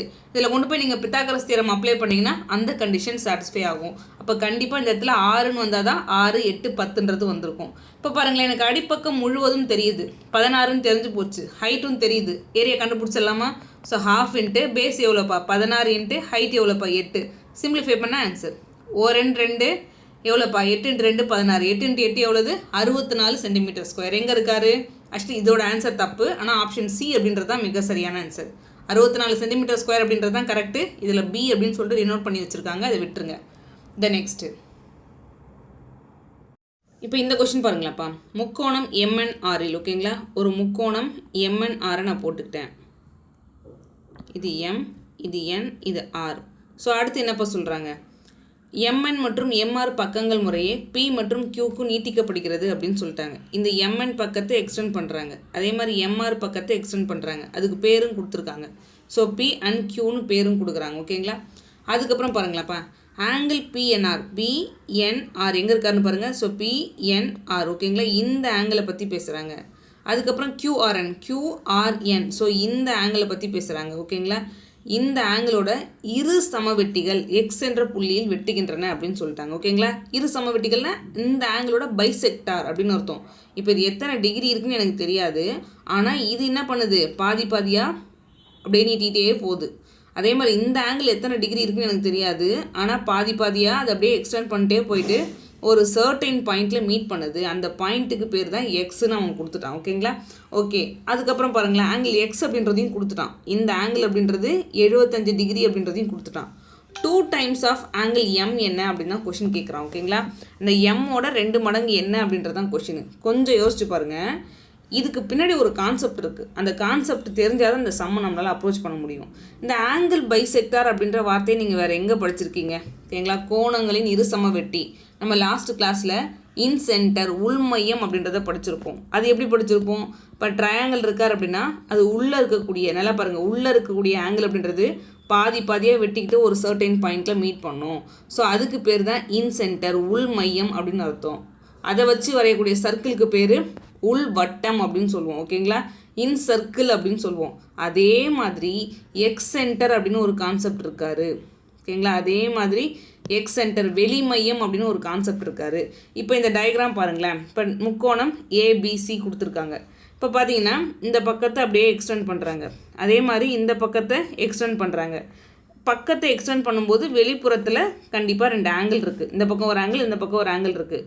இந்த ஆங்கிளோட பைசெக்டார் ஓகேங்களா ஒரு சர்டைன் பாயிண்டில் மீட் பண்ணும். அதுக்கு பேர் தான் எக்ஸ் சென்டர் வெளி மையம்னு அர்த்தம். அதை வச்சு நான் ஒரு சர்க்கிள் வட்டம் வரைகிறேன் அப்படின்னு பார்த்தீங்கன்னா அதுக்கு பேர் எக்ஸ் சர்க்கிள் ஓகேங்களா, வெளி வட்டம் அப்படின்னு அர்த்தம். அதோட ரேடியஸ்க்கு பேர் வெளிவட்ட ஆரம் அப்படின்னு சொல்லுவோம் ஓகேங்களா. இது எல்லாமே நமக்கு தெரிஞ்சிருக்கணும். ஓகே, அப்போ எக்ஸ் சென்டர்னு ஒருத்தர் இருக்கார், அது எப்படி வரைகிறாங்க அப்படின்னு பார்த்தீங்கன்னா ஒவ்வொரு முக்கோணத்தின் எந்த முக்கோணமாக வேணாலும் இருக்கலாம், ஜஸ்ட்டு ஏதாவது 2 பக்கத்தை நம்ம வெளியே நீட்டி விட்டோம் அப்படின்னா வெளிப்புறத்தில் 2 ஆங்கிள் ஃபார்ம் ஆகும். அதோட பைசெக்டார், அந்த ஆங்கிளோட பைசெக்டார் இரு சமவெட்டி ஒரு புள்ளியில் மீட் பண்ணுறாங்க. அந்த புள்ளியை தான் நம்ம எக்ஸ் சென்டர் அப்படின்னு சொல்கிறோம். அதை வச்சு வரையக்கூடிய சர்க்கிளுக்கு பேர் தான் எக்ஸ் சர்க்கிள் அப்படின்ற கான்செப்ட் உங்களுக்கு தெரிஞ்சிருக்கணும். அதே மாதிரி நீங்கள் வேணும்னா இந்த 2 பக்கத்தை எக்ஸ்டெண்ட் பண்ணுறீங்கன்னு வச்சுக்கோங்களேன். ஸோ இந்த இடத்துல ஒரு ஆங்கிள் ஃபார்ம் ஆகும், இந்த இடத்துல ஒரு ஆங்கிள் ஃபார்ம் ஆகும். ஸோ இவங்க வந்து ஏதோ ஒரு சர்டைன் பாயிண்டில் மீட் பண்ணிப்பாங்க, இதை வச்சு ஒரு சர்க்கிள் வரைவாங்க ஓகேங்களா. அப்போ இதே மாதிரி நம்ம 3 எக்ஸ் சர்க்கிள் வரைய முடியும். ஒரு முக்கோணம் இருக்குது அப்படின்னா 3 சர்க்கிள் அப்படின்றது வரைய முடியும். இப்போ பார்த்துக்கோங்க, இப்போ இந்த இடத்துல நான் ஒரு பாயிண்ட் வச்சுருக்கேன், இதுக்கு பேர் என்னது, இப்போ நான் சொன்ன கான்செப்ட் எல்லாமே இதுலேயும் அப்ளை ஆகுதா, அதோட ஆங்கிள் பைசெக்டார் கரெக்டுங்களா. அப்போ இந்த இடத்துல இதுதான் எக்ஸ் சென்டர் ஓகேங்களா. இப்போ இந்த இடத்துல வெட்டிக்குது பார்த்தீங்களா, இந்த ஒரு கோணம் வெட்டிக்கும் போது ஒரு கோணம் ஃபார்ம் ஆகுது பார்த்தீங்களா, இந்த கோணம் எதுக்கு சமமாக இருக்குன்னு ஒரு ஃபார்முலா இருக்கார். அது என்ன அப்படின்னு பார்த்தீங்கன்னா 90 டிகிரி. நல்லா பாருங்கள், இந்த ஆங்கிள் ஆஃப் எக்ஸ் அப்படின்றது இந்த இடத்துல உருவாகக்கூடிய கோணம் எதுக்கு சமமாக இருக்கும் அப்படின்னு பார்த்தீங்கன்னா 90 டிகிரி மைனஸ் ஆஃப், நல்லா பாருங்கள், இதுக்கு எதிர்ப்புறத்தில் அந்த உச்சி என்ன இருக்குன்னு பாருங்கள், அதில் பாதி. ஸோ ஆங்கிள் ஆஃப் m/2 அப்படின்னு அர்த்தம். ஓகேங்களா, இதுவே நம்ம இன்சென்டர் அதில் எப்படி படிச்சிருப்போம், 90 +ன்னு படிச்சிருப்போம். இங்கே 90 மைனஸ், வேறு எதுவுமே கிடையாது. அதாவது இப்படி வெளிப்புறத்தில் ஃபார்ம் ஆகக்கூடிய கோணம் இப்போ நீங்கள் இந்த பக்கத்தில் கண்டுபிடிக்கிறீங்க அப்படின்னு வச்சுக்கோங்களேன். ஸோ இது ஒய்ன்னு வச்சுக்கோங்களேன். இப்போ இந்த இடத்துல ஃபார்ம் ஆகக்கூடியது எக்ஸ் சென்டர் வந்து நான் ஒய்ன்னு வைக்கிறேன். இந்த கோணம் எதுக்கு சமமாக இருக்கும் அப்படின்னு பார்த்தீங்கன்னா 90 டிகிரி மைனஸ் ஆஃப், இதுக்கு நேராக ஆப்போசிட்டில் எந்த உச்சி இருக்குன்னு பாருங்கள். இந்த இடத்துல 6 தான் இருக்கார். அப்போ 6ஓட பாதி இதுக்கு தான் சமமாக இருக்கும். இந்த ஆங்கிள் ஆஃப் ஒய் அப்படின்றது எதுக்கு சமமாக இருக்குன்னா 90 டிகிரி மைனஸ் ஆஃப், நம்ம எந்த இடத்துல பார்க்க போகிறோமோ அதுக்கு நேர் ஆப்போசிட்டில் என்ன உச்சி இருக்குது, என்ன வேர்டெக்ஸ் இருக்குன்னு பார்க்குறோம், அதில் பாதி. அவ்வளோதான். இப்போ இந்த இடத்துல பாருங்களேன்ப்பா, ஆங்கிள் ஆஃப் எக்ஸ் அப்படின்றத நம்ம கொடுத்துட்டான். நான் இப்போ ஆங்கிள் ஆஃப் எக்ஸுக்கு ஃபார்முலா எழுதுறேன் அப்படின்னா 90 டிகிரி மைனஸ் ஆஃப், இதுக்கு நேர் ஆப்போசிட்டில் இருக்கக்கூடிய வேர்டெக்ஸ் எம், ஸோ அந்த எம்மில் பாதி அப்படின்னு எழுதுறேன். இந்த இடத்துல எனக்கு எக்ஸோட வேல்யூ கொடுத்துட்டான். எக்ஸோட வேல்யூ எவ்வளோப்பா கொடுத்துருக்கான், 75 degree, which is equal to 90 minus of angle m/2. ஓகேங்களா, இப்போ ஃபஸ்ட்டு எம்மோட வேல்யூ கண்டுபிடிச்சி பாருங்கள். இந்த 90 இந்த பக்கம் வந்தால் -15, இந்த மைனஸ்க்கும் இந்த மைனஸ்க்கும் கேன்சல் ஆகிடும். அப்புறம் பார்த்தீங்கன்னா 15 மட்டும்தான் இருக்கும். அடுத்து இந்த 2 டிவைடில் இருக்கிறது இந்த பக்கம் போனால் பெருக்கல், 15 × 2 எவ்வளோப்பா, 30 அப்படின்னு கிடைக்கும். அப்போ ஆங்கிள் ஆஃப் எம்மோட வேல்யூ அப்படின்றது 30. நம்மளை பார்த்து என்ன கொஸ்டின் கேட்டிருக்கான், 2 டைம்ஸ் ஆஃப் ஆங்கிள் எம். ஒரு எம் 30, அப்போ 2 எம் எவ்வளோப்பா, 60. எங்கே இருக்காரு, ஆப்ஷன் பி அப்படின்றது மிக சரியான ஆன்சர். அப்போ எக்ஸ் சென்டர்னு ஒருத்தர் இருக்காரு, அதை பேஸ் பண்ணி ஒரு முக்கியமான ஃபார்முலா இருக்காருன்னு தெரிஞ்சால் தான் அந்த சம்மை சால்வ் பண்ண முடியும். ஓகேங்களா, நெக்ஸ்ட்டு இப்போ அடுத்து இந்த கொஸ்டின் பாருங்களாப்பா, முக்கோணம் XYZ. ஓகே, வரைஞ்சிட்டேன். அதுக்கப்புறம் பார்த்தீங்கன்னா அந்த ஆங்கிளை பற்றி ஏதோ ஒரு கண்டிஷனாக கொடுத்துருக்கான். அடுத்து நம்மளை பார்த்து என்ன கொஸ்டின் கேட்குறான்னா ஆங்கிள் இசட் இருக்கும், அதுக்கப்புறம் பார்த்தீங்கன்னா ஆங்கிள் எக்ஸ் மைனஸ் ஆங்கிள் ஒய்க்கும் உள்ள விகிதம் என்ன அப்படின்னு தான் கொஸ்டின் கேட்குறான். இப்போ ஃபஸ்ட்டு ஆங்கிள் இசட் என்ன, ஆங்கிள் எக்ஸ் என்ன, ஆங்கிள் ஒய் என்னன்னு தெரிஞ்சால் தான் அவன் கேட்டதை நம்மளால் ஆன்சர் பண்ண முடியும். இப்போ கொடுத்துருக்க கண்டிஷனுக்கு ஏற்ற மாதிரி நம்ம இந்த டயக்ராமில் ஆங்கிள் எப்படி இருப்பாருன்னு நான் எழுத போகிறேன். ஓகேங்களா, இப்போ ஃபஸ்ட்டு கண்டிஷனை பாருங்களேன், ஆங்கிள் எக்ஸ் அப்படின்றது angle x minus angle y which is equal to 40. இதை எப்படி எழுதலாம், angle x which is equal to 40 degree plus angle of y, இப்படி எழுதலாமா. ஆங்கிள் எக்ஸ் அப்படின்றது 40 degree plus angle of y. ஓகேங்களா, ஏன்னா எனக்கு என்ன தெரியும், முக்கோணத்தோட உட்கோணங்களின் கூடுதல் அப்படின்றது 180 டிகிரின்னு எனக்கு ப்ராப்பர்ட்டி தெரியும். ஓகேங்களா, இப்போ எல்லாமே ஒரு ஒய்ன்ற வேரியபிளா இல்லை எல்லாமே எக்ஸுன்ற வேரியபிளா இந்த மாதிரி இருந்துச்சுன்னா எல்லாத்தையும் ஆட் பண்ணி விச் இஸ் ஈக்குவல் டு 180 டிகிரின்னு எனக்கு எழுதுறதுக்கு கொஞ்சம் வசதியாக இருக்கும். அதனால் என்ன பண்ணுறேன், ஆங்கிள் ஒய்யை நான் அப்படியே வச்சுக்கிறேன். ஆங்கிள் எக்ஸ் எப்படி இருக்கார் அப்படின்னு பார்த்தீங்கன்னா ஆங்கிள் ஒய் ப்ளஸ் 40 டிகிரி. ஓகேங்களா, இப்போ அடுத்து பார்த்தீங்கன்னா ஆங்கிள் இசட் இருப்பார், இது ஒய்னே இருக்கார், அடுத்து ஆங்கிள் இசட் இருக்கார், இதையும் நான் ஒய் ஃபார்மேட்டுக்கு மாற்றணும். எங்கே இருக்கார், இதோ இருக்கார் பாருங்கள், இதான் வந்து ஆங்கிள் இசட்டு. இப்போ பாருங்கள், இதில் ஆங்கிள் இசட்டை ஒரு பக்கமாக கொண்டு போயிடுறேன். அப்போ ஆங்கிள் ஆஃப் ஒய் இந்த பக்கம் இருக்க +25, இந்த பக்கம் வந்தால் -25 விச் இஸ் ஈக்குவல் டு என்னப்பா, ஆங்கிள் ஆஃப் இசட். அவ்வளோதான். அப்போ இந்த இடத்துல நான் என்ன பண்ண போகிறேன், ஆங்கிள் ஆஃப் ஒய் மைனஸ் 25 டிகிரின்னு எழுத போகிறேன். ஓகேங்களா, இப்போ எல்லாமே பாருங்களேன் ஒய் ஃபார்மேட்டுக்கு கொண்டு வந்துட்டேன். எங்கள் இது ஒய் ஃபார்மேட்டில் தான் கொண்டு வரணுமா அப்படின்னு பார்த்தீங்கன்னா உங்களால் என்ன ஃபார்மேட் மேக் பண்ண முடியுதோ நீங்கள் அதுக்கேற்ற மாதிரி மேக் பண்ணலாம். இப்போ இந்த இடத்துல 2 இடத்துலையுமே ஒய் தான் பொதுவாக இருக்குது. ஓகேங்களா, அப்போ ஆங்கிள் எக்ஸுக்கு பதிலாகவும் ஒய் ஃபார்மேட்டில் எழுத முடியும், ஆங்கிள் இசட்டுக்கு பதிலாகவும் ஒய் ஃபார்மேட்டில் எழுத முடியும். அதனால் நான் ஒய் ஃபார்மேட்டில் எழுதியிருக்கேன், வேறு எந்த ரீசனும் கிடையாது. ஓகேங்களா, ஃபஸ்ட்டு ஆங்கிள் எக்ஸை ஒய் ஃபார்மேட்டில் எழுதுகிறேன், அப்புறம் ஆங்கிள் இசட்டை ஒய் ஃபார்மேட்டில் எழுதுகிறேன், ஆங்கிள் ஒய்யை ஆங்கிள் ஒய்யாகவே வச்சுக்கிட்டேன். ஸோ எல்லாத்தையும் ஆட் பண்ணி பாருங்களாப்பா, ஒரு 3 ஒய் இருக்குமா. ஓகேங்களா, 3 ஒய் இருக்கும். 40ல் 25 டிகிரி போனால் எவ்வளோப்பா நமக்கு கிடைக்கும், ஒரு 15 டிகிரி கிடைக்கும். ஓகேங்களா, விச் இஸ் ஈக்குவல் டு என்னப்பா, 180 டிகிரி. ஓகேங்களா, இப்போ இதில் 15 போனால் நமக்கு எவ்வளோப்பா கிடைக்கும், 165 கிடைக்கும். கரெக்டுங்களா, 165. ஸோ எங்கள் பெருக்கல்ல இருக்கிற 3 இந்த பக்கம் போனால் வகுத்தில் மாறும், இது கேன்சல் பண்ணி பாருங்கள். I3 15, remaining 1 I3 15. அப்போ ஆங்கிள் ஒய்யோட வேல்யூ அப்படின்றது 55 டிகிரி. ஓகேங்களா, இதை நீங்கள் தெரிஞ்சுக்கணும். அதுக்கப்புறம் நம்மளை பார்த்து என்ன கொஷின் கேட்குறான் அப்படின்றத பாருங்களேன். ஆங்கிள் ஜெட்டு, ஆங்கிள் இசட் எப்படிப்பா இருக்காரு, 55 டிகிரி -25. ஸோ 55ல் 25 போனால் எத்தனை டிகிரி கிடைக்கும், ஒரு 30 டிகிரி கிடைக்கும். ஓகேங்களா, ஓகே. இப்போ பாருங்கள், இதை பார்த்த உடனே முடிவு பண்ணிடலாம். ஆங்கிள் இசட் அப்படின்றது ஆங்கிள் நம்ம என்ன கண்டுபிடிக்க போகிறோம், ratio, angle z ratio of angle x minus angle y தான் கண்டுபிடிக்க போகிறோம். இப்போ ஆங்கிள் இசட் அப்படின்றது 30 டிகிரி அப்படின்னு இருக்காருன்னா இது 3ஓட மல்டிப்ளிகேஷனில் வரப்போகுது. உங்கள் ஆப்ஷனை பாருங்களேன், ஆப்ஷன் பி தான் இருக்கார்.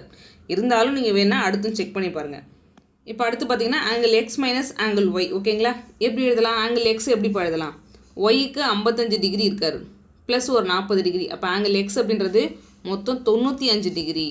ஸோ ஆங்கிள் ஒய் அப்படின்றது நம்ம எப்படிப்பா அந்த 55 டிகிரியாகவே எடுத்துப்போம். ஓகேங்களா, இப்போ பாருங்கள் 95ல் 55 போனால் நமக்கு எவ்வளோப்பா கிடைக்கும்? ஒரு 40 கிடைக்கும். கரெக்டுங்களா? அப்போ இந்த இடத்துல இதுக்கு நான் டிஃப்ரென்ஸ் எடுக்கிறேன் அப்படின்னா எனக்கு 40 டிகிரி கிடைக்கிறாரு. இப்போ இந்த 0 0 பொதுவாக இருக்கிறது கேன்சல் ஆகிடும். அப்போ ரேஷியோ என்னப்பா? 3:4. எங்கே இருக்காரு? ஆப்ஷன் பி அப்படின்றது மிக சரியான ஆன்சர். இப்போ இதில் நம்ம என்ன ப்ராப்பர்ட்டி பெருசாக யூஸ் பண்ணிட்டோம்? முக்கோணங்களின் கூடுதல் 180 டிகிரி. இன்னொரு விஷயம் நமக்கு கரெக்டாக அப்ளை பண்ண தெரியணும். ஸோ ஃபஸ்ட்டு ஏதோ ஒரு ஈக்குவேஷன் மாதிரி கொடுக்குறான். Angle x minus angle y 40 டிகிரின்னு கொடுக்குறான். அதுக்கப்புறம் angle y minus angle z 25 டிகிரின்னு கொடுக்குறான். அவன் எப்படி கொடுத்துருந்தாலும் சரி நம்ம என்ன பண்ணணும்? இது எல்லாமே ஒன்று எக்ஸ் ஃபார்மேட்டாக எழுதணும். இந்த ஆங்கிள் முழுவதும் ஒன்று எக்ஸ் ஃபார்மேட்டாக எழுதணும், இல்லை ஒய் ஃபார்மேட்டாக எழுதணும், இல்லை இசட் ஃபார்மேட்டாக எழுதணும். எனக்கு 2 ஈக்குவேஷன் மாதிரி கொடுத்துருக்கான் பார்த்தீங்களா? அது ரெண்டுத்துலேயுமே ஒய் தான் பொதுவாக இருக்குது. ஸோ அதனால் நான் ஒய் ஃபார்மேட்டாக எழுதுகிறேன்.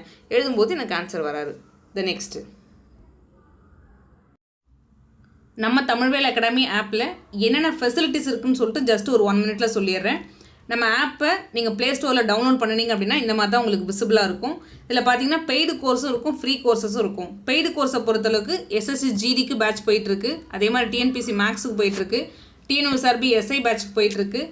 ஜிடிக்கு ஆல்ரெடி ஃப்ரீ கோர்ஸ் நம்ம கம்ப்ளீட் பண்ணியிருக்கோம். அதை இந்த இடத்துல கொடுத்துருக்கோம். ஓகேங்களா, அதே மாதிரி இப்போ நான் உங்களுக்கு குரூப் டிக்கு நடத்துறது இதெல்லாமே எங்கே அப்லோட் ஆகும் அப்படின்னு பார்த்தீங்கன்னா இந்த ஃப்ரீ கோர்சஸ் உள்ளே போயிட்டு பார்த்தீங்கன்னா மெட்டீரியல் எல்லாமே அப்லோட் ஆகும். அதை நீங்கள் வியூ பண்ணி பார்த்துக்கலாம். உங்களுக்கு ஹோம்ஒர்க் கொடுத்தாலும் சரி, நான் கிளாஸில் என்ன நடத்தினாலும் சரி, எல்லாமே இதில் தான் அப்லோட் ஆகும். ஓகேங்களா, ஸோ இது வேணுங்கிறவங்க இதை நீங்கள் பயன்படுத்திக்கோங்க. அதே மாதிரி இது யாராவது உங்கள் ஃப்ரெண்ட்ஸுக்கு ஷேர் பண்ணால் இது பயனுள்ளதாக இருக்குன்னு நினச்சிங்க அப்படின்னா உங்கள் ஃப்ரெண்ட்ஸுக்கு நீங்கள் வந்து ஷேர் பண்ணுங்கப்பா.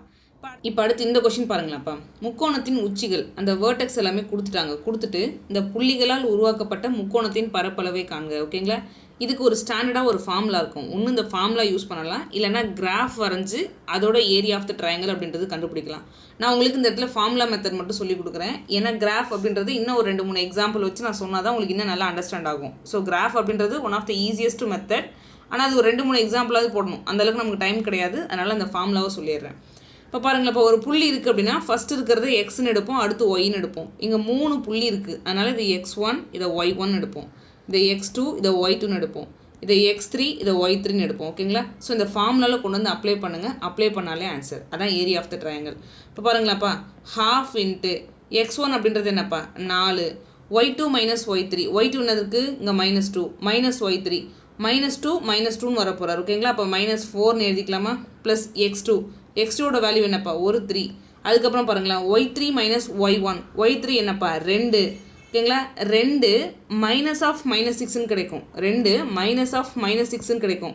மைனஸ் சேர்ந்து ப்ளஸ் ஆகிடும். அப்போ 6 + 2 8ன்னு கிடைக்கும். அதுக்கப்புறம் பாருங்கள், x3 என்னப்பா? ஒரு 5. y1 minus y2. y1 எவ்வளோப்பா? -6. அதுக்கப்புறம் பாருங்களேன், இது ஒரு -6 இருக்கார். ஸோ ஃபார்முலாலே ஒரு மைனஸ் இருக்கார். y2ல் ஒரு -2 இருக்கார். அப்போ மைனஸ் சேர்ந்து ப்ளஸ் ஆகிடும். ஓகேங்களா, இப்போ பாருங்கள் -6 + 2 அப்படின்னு கிடைக்கும். அப்போ எவ்வளோப்பா? -4. சிம்பிளிஃபை பண்ண ஆன்சர். இப்போ பாருங்கள், 4 × 4 எவ்வளோப்பா? ஒரு 16. ஸோ மூவட்டு எவ்வளோப்பா? 24. 5 × 4 எவ்வளோப்பா? ஒரு 20. ஓகேங்களா, இப்போ பாருங்கள் இதில் ஒரு +4 இருக்கும். 24ல் 20 போச்சுன்னா +4 அப்படின்றது நமக்கு கிடைக்கும். இன்னொன்று பாருங்கள், இந்த 4 இப்போ இந்த பக்கம் எவ்வளோப்பா கிடைக்கும்? இது வந்து +4, இந்த பக்கம் -16 அப்படின்றது கிடைக்கும். அப்போ -12 அப்படின்னு கிடைக்கும். -12/2. ஓகேங்களா, 12/2 அடிச்சு போட்டால் எவ்வளோ வருவார்? 6. ஏரியா பரப்பளவு பொறுத்தளவுக்கு நம்ம மைனஸ்லலாம் சொல்ல மாட்டோம். ஸோ பாசிட்டிவில் தான் எடுத்துப்போம். அப்போ இந்த இடத்துல ஏரியா ஆஃப் த ட்ரையாங்கிள் அப்படின்றது 6 ஸ்கொயர் யூனிட். எங்கே பாருக்காரு? ஆப்ஷன் டி அப்படின்றது மிக சரியான ஆன்சர். ஜஸ்ட் உங்களுக்கு அந்த ஃபார்முலாவை அப்ளை பண்ண தெரிஞ்சால் போதும், வேறு எதுவுமே தேவையில்லை. ஓகேங்களா, ஃபஸ்ட்டு கொடுத்துருக்க புள்ளியை வந்து பார்த்திங்கன்னா இந்த பாயிண்ட்டை x1 y1 x2 y2 இந்த மாதிரி எடுக்க தெரியணும். கொண்டு வந்து இதில் கரெக்டாக சப்ஸ்டியூட் பண்ண தெரியணும். நெக்ஸ்ட்டு இப்போ அடுத்து இந்த கொஸ்டின் பாருங்களாப்பா. ஒரு சரிவகத்தின் பரப்பளவு 54 சதுர அலகுகள். ஓகேங்களா, ஓகே. ட்ரப்பீசியம் பற்றி பேசுகிறாங்க. அதன் இணையான பக்கங்கள் முறையே 3x + 1 2x + 2 அப்படின்னு கொடுத்துட்டாங்க. அதாவது ஒரு ட்ரப்பீசியம் அப்படின்றது அதோட பேரலல் சைடு நம்ம எதை எடுத்து போனால் இதுதான். ஓகேங்களா, இதுதான் அதோட பேரலல் சைடு. அதாவது இந்த 2 லைனும் பார்த்தீங்கன்னா எப்பொழுதுமே ஒருபோதும் மீட் பண்ணாது. இப்படி பேரலாக போயிட்டே இருக்கும், எந்த இடத்துலையுமே மீட் பண்ணாது. அந்த மீட் பண்ணாமல் போயிட்டே இருக்கிறது தான் பேரலல் சைடு அப்படின்னு சொல்லுவாங்க. அதோட லென்த் அப்படின்றத அவனே கொடுத்துட்டான். எவ்வளோப்பா? 3x + 1 அப்படின்னு சொல்கிறான், 2x + 2 அப்படின்னு சொல்கிறான். ஓகே, இணையான பக்கங்களுக்கு இடையிலான தூரம் ஓகேங்களா. ஸோ இந்த இன்பிட்வீனில் இருக்கக்கூடிய அந்த தூரம் தட் இஸ் இதை தான் ஹைட் அப்படின்னு சொல்லுவாங்க. ட்ரப்பீசியமோட ஹைட் அதை தான் சொல்லுவாங்க. அது எவ்வளோப்பா சொல்லியிருக்கான் 3y அப்படின்னு கொடுத்துட்டான். அதுக்கப்புறம் இன்னொரு கண்டிஷன் சொல்கிறான் x - y அப்படின்றது 1 அப்படின்னு சொல்லிட்டான். இணையான பக்கங்களின் கூடுதலை கண்டறியவும். அதாவது இந்த பேரலல் சைடோட லென்த் இருக்குது பார்த்தீங்களா, இதோட சம்மு தான் நம்மளை பார்த்து கொஷின் கேட்குறான். சம் எவ்வளோப்பா 3x + 2x எவ்வளோப்பா ஒரு 5x 2 + 1 எவ்வளோப்பா 3. இதை தான் நம்மளை பார்த்து கொஷின் கேட்குறான். நமக்கு என்ன கொடுத்துருக்கான் ஏரியா அப்படின்றது கொடுத்துருக்கான். ஏரியா ஆஃப் த ட்ரப்பீசியம்க்கு என்னப்பா ஃபார்முலா, ஒரு ட்ரப்பீசியம் ஒரு சரிவகம் இருக்குன்னா அதோட பரப்பளவுக்கான ஃபார்முலா என்னப்பா ½ into sum of parallel side. நல்லா பாருங்கள், சம் ஆஃப் பேரலல் சைடு இணைப்பக்கங்களின் கூடுதல் ஓகேங்களா இன்ட்டு ஹைட் இன்ட்டு உயரம். இதுதான் ட்ரப்பீசியமுக்கு ஏரியாக்கான ஃபார்முலா. ஸோ இப்போ இந்த இடத்துல பார்த்தீங்கன்னா ஏரியா அப்படின்றது எவ்வளோப்பா 54. So ½ into sum of parallel side இணைப்பக்கங்களின் கூடுதல். இது ரெண்டுத்தையும் ஆட் பண்ணி பார்த்தீங்கன்னா இதே 5x + 3 தான் வரப்போகிறது. இதை தான் நம்ம கண்டும் பிடிக்கணும் ஓகேங்களா. ஸோ இப்போ இந்த இடத்துல 5x + 3 எழுதிக்கிட்டேன் இன்ட்டு ஹைட்டு அப்படின்றது என்னப்பா 3y ஓகேங்களா. இது இன்னும் வேறு எப்படிப்பா ஃபர்தராக சிம்பிளிஃபை பண்ணலாம், இந்த ரெண்டு அந்த பக்கமாக கொண்டு போயிடலாம். 54 × 2 எவ்வளோப்பா ஸோ 108 அப்படின்றது கிடைப்பார். Which is equal to 5x + 3 into 3y அப்படின்றது கிடைப்பார். இப்போ நீங்கள் நார்மல் மெத்தடாலஜியில் போடணும் அப்படின்னு பார்த்தீங்கன்னா இதை உள்ளே கொண்டு போய் பெருக்கணும், அதாவது 3y உள்ளே கொண்டு போய் பெருக்கணும். அப்போ XY அந்த ஃபார்மேட்டில் ஒரு ஈக்குவேஷன் ஃபார்ம் ஆகும். ஆல்ரெடி பார்த்தீங்கன்னா இந்த XY ஃபார்மேட்டில் ஒரு ஈக்குவேஷன் இருக்கும் ஓகேங்களா. ஸோ நீங்கள் அதை கேன்சல் பண்ணிங்கன்னா எக்ஸோட மதிப்பு என்ன அப்படின்னு கண்டுபிடிச்சி நமக்கு தேவையான இந்த 5x + 3ல் சப்ஸ்டியூட் பண்ணிங்கன்னா உங்களுக்கான ஆன்சர் கிடைக்கும். இது நார்மல் வேலை போடுறது. ஸோ வேறு எப்படி இதை போடலாம் அப்படின்னு பார்த்தீங்கன்னா இந்த ஆப்ஷனை யூஸ் பண்ணி போடுறது ஓகேங்களா. அது கொஞ்சம் டைம் சேவிங்காக இருக்கும், ஆனால் கொஞ்சம் ஃபாஸ்ட்டாக நீங்கள் திங்க் பண்ணணும் அவ்வளோதான். இப்போ பாருங்கள், நம்ம கண்டுபிடிக்க வேண்டியது எங்கேப்பா இருக்கார், இதோ இருக்கார், அவ்வளோதான். 5x + 3 தான் நான் கண்டுபிடிக்க போகிறேன். இப்போ இந்த 4 ஆப்ஷனில் ஏதோ ஒன்று தான் 5x + 3க்கான வேல்யூவாக இருக்க போகுது. நான் ஃபஸ்ட்டு 16 எடுக்கிறேன்னு வச்சுக்கோங்களேன். இந்த பக்கம் 16 இருக்கும், இங்கே பெருக்கல்ல இருக்கிறது இந்த பக்கம் வந்தால் வகுத்தலாக மாறும். ஸோ 108/16 கிடைக்கும். கொஞ்சம் லாஜிக்காக யோசிச்சு பாருங்கள். 108 16 கம்ப்ளீட்டாக டிவைட் பண்ணுமா. ஸோ 6 16 96ன்னு சொல்லுவோம். 7 × 16 112 வந்துடும். ஸோ 108 16வது வாய்ப்பாட்டில் வராது. இப்போ கண்டிப்பாக 16 ஆன்சராக இருக்கிறதுக்கு வாய்ப்பே இல்லை ஓகேங்களா. இந்த மாதிரி நம்ம எலிமினேட் பண்ணலாம். ஃபஸ்ட்டு ஆப்ஷனை எலிமினேட் பண்ணிட்டேன். அடுத்து ரெண்டாவது ஆப்ஷன் 18 யோசிச்சு பார்க்குறேன். இந்த 5x + 3க்கு பதிலாக 18 இருக்கலாமான்னு யோசிச்சு பார்க்குறேன். இப்போ பாருங்களேன், ஒவ்வொரு 18 18 6 × 18 108 ஓகேங்களா. அப்போ பாருங்கள், இந்த 18 108 கம்ப்ளீட்டாக டிவைட் பண்ணுது. அப்போ இந்த இடத்துல 5x + 3 அப்படின்றது 18ஆக இருக்கிறதுக்கு வாய்ப்புகள் மிக மிக அதிகம் ஓகேங்களா. இப்போ பாருங்களேன், வேறு எந்த ஆப்ஷனுமே 108 கம்ப்ளீட்டாக டிவைட் பண்ணலாம்னு வச்சுக்கோங்களேன். இதான் என்னோட ஆன்சர்னு சொல்லிட்டு போயிட்டே இருப்பேன். ஒருவேளை ஒன்றுக்கு மேற்பட்ட ஆப்ஷன் இந்த கண்டிஷனை சாட்டிஸ்ஃபை பண்ணுச்சுன்னா நான் ஈக்குவேஷனில் டேலி பண்ணி பார்க்கணும். எப்படின்னு உங்களுக்கு சொல்லித்தரேன் பாருங்களேன். இப்போ அடுத்து 22 எடுக்கிறேன். இந்த 5x + 3க்கு பதிலாக ஒருவேளை 22 இருக்குமான்னு யோசிக்கிறேன். 22 11ஓட மல்டிபிள். ஸோ 108 அப்படின்றது 11ஓட மல்டிபிள் கிடையாது. அப்போ கண்டிப்பாக இந்த 22 108 டிவைட் பண்ணாது, அதையும் விட்டுருங்க. அடுத்து 12 யோசிக்கிறேன் ஓகேங்களா. 12னா எவ்வளோப்பா ஒரு 12 12 9 × 12 108 கம்ப்ளீட்டாக டிவைட் பண்ணுறாரு. அப்போ பாருங்களேன், ரெண்டு ஆப்ஷன் அப்படின்றது 108 டிவைட் பண்ணுற மாதிரி வராது. மொதல் ஆப்ஷன் 5x + 3, ரெண்டாவது ஆப்ஷன் எவ்வளோப்பா 5x + 3 which is equal to 18. ரெண்டாவது ஆப்ஷன் எவ்வளோப்பா 5x + 3 which is equal to 12 ஓகேங்களா. இப்போ நம்ம எடுக்கிறது கரெக்டாக டேலி ஆகுதான்றதை செக் பண்ண போகிறேன். இப்போ நான் இதுக்கு பதிலாக நான் எரேஸ் பண்ணிடுறேன் பாருங்களேன்.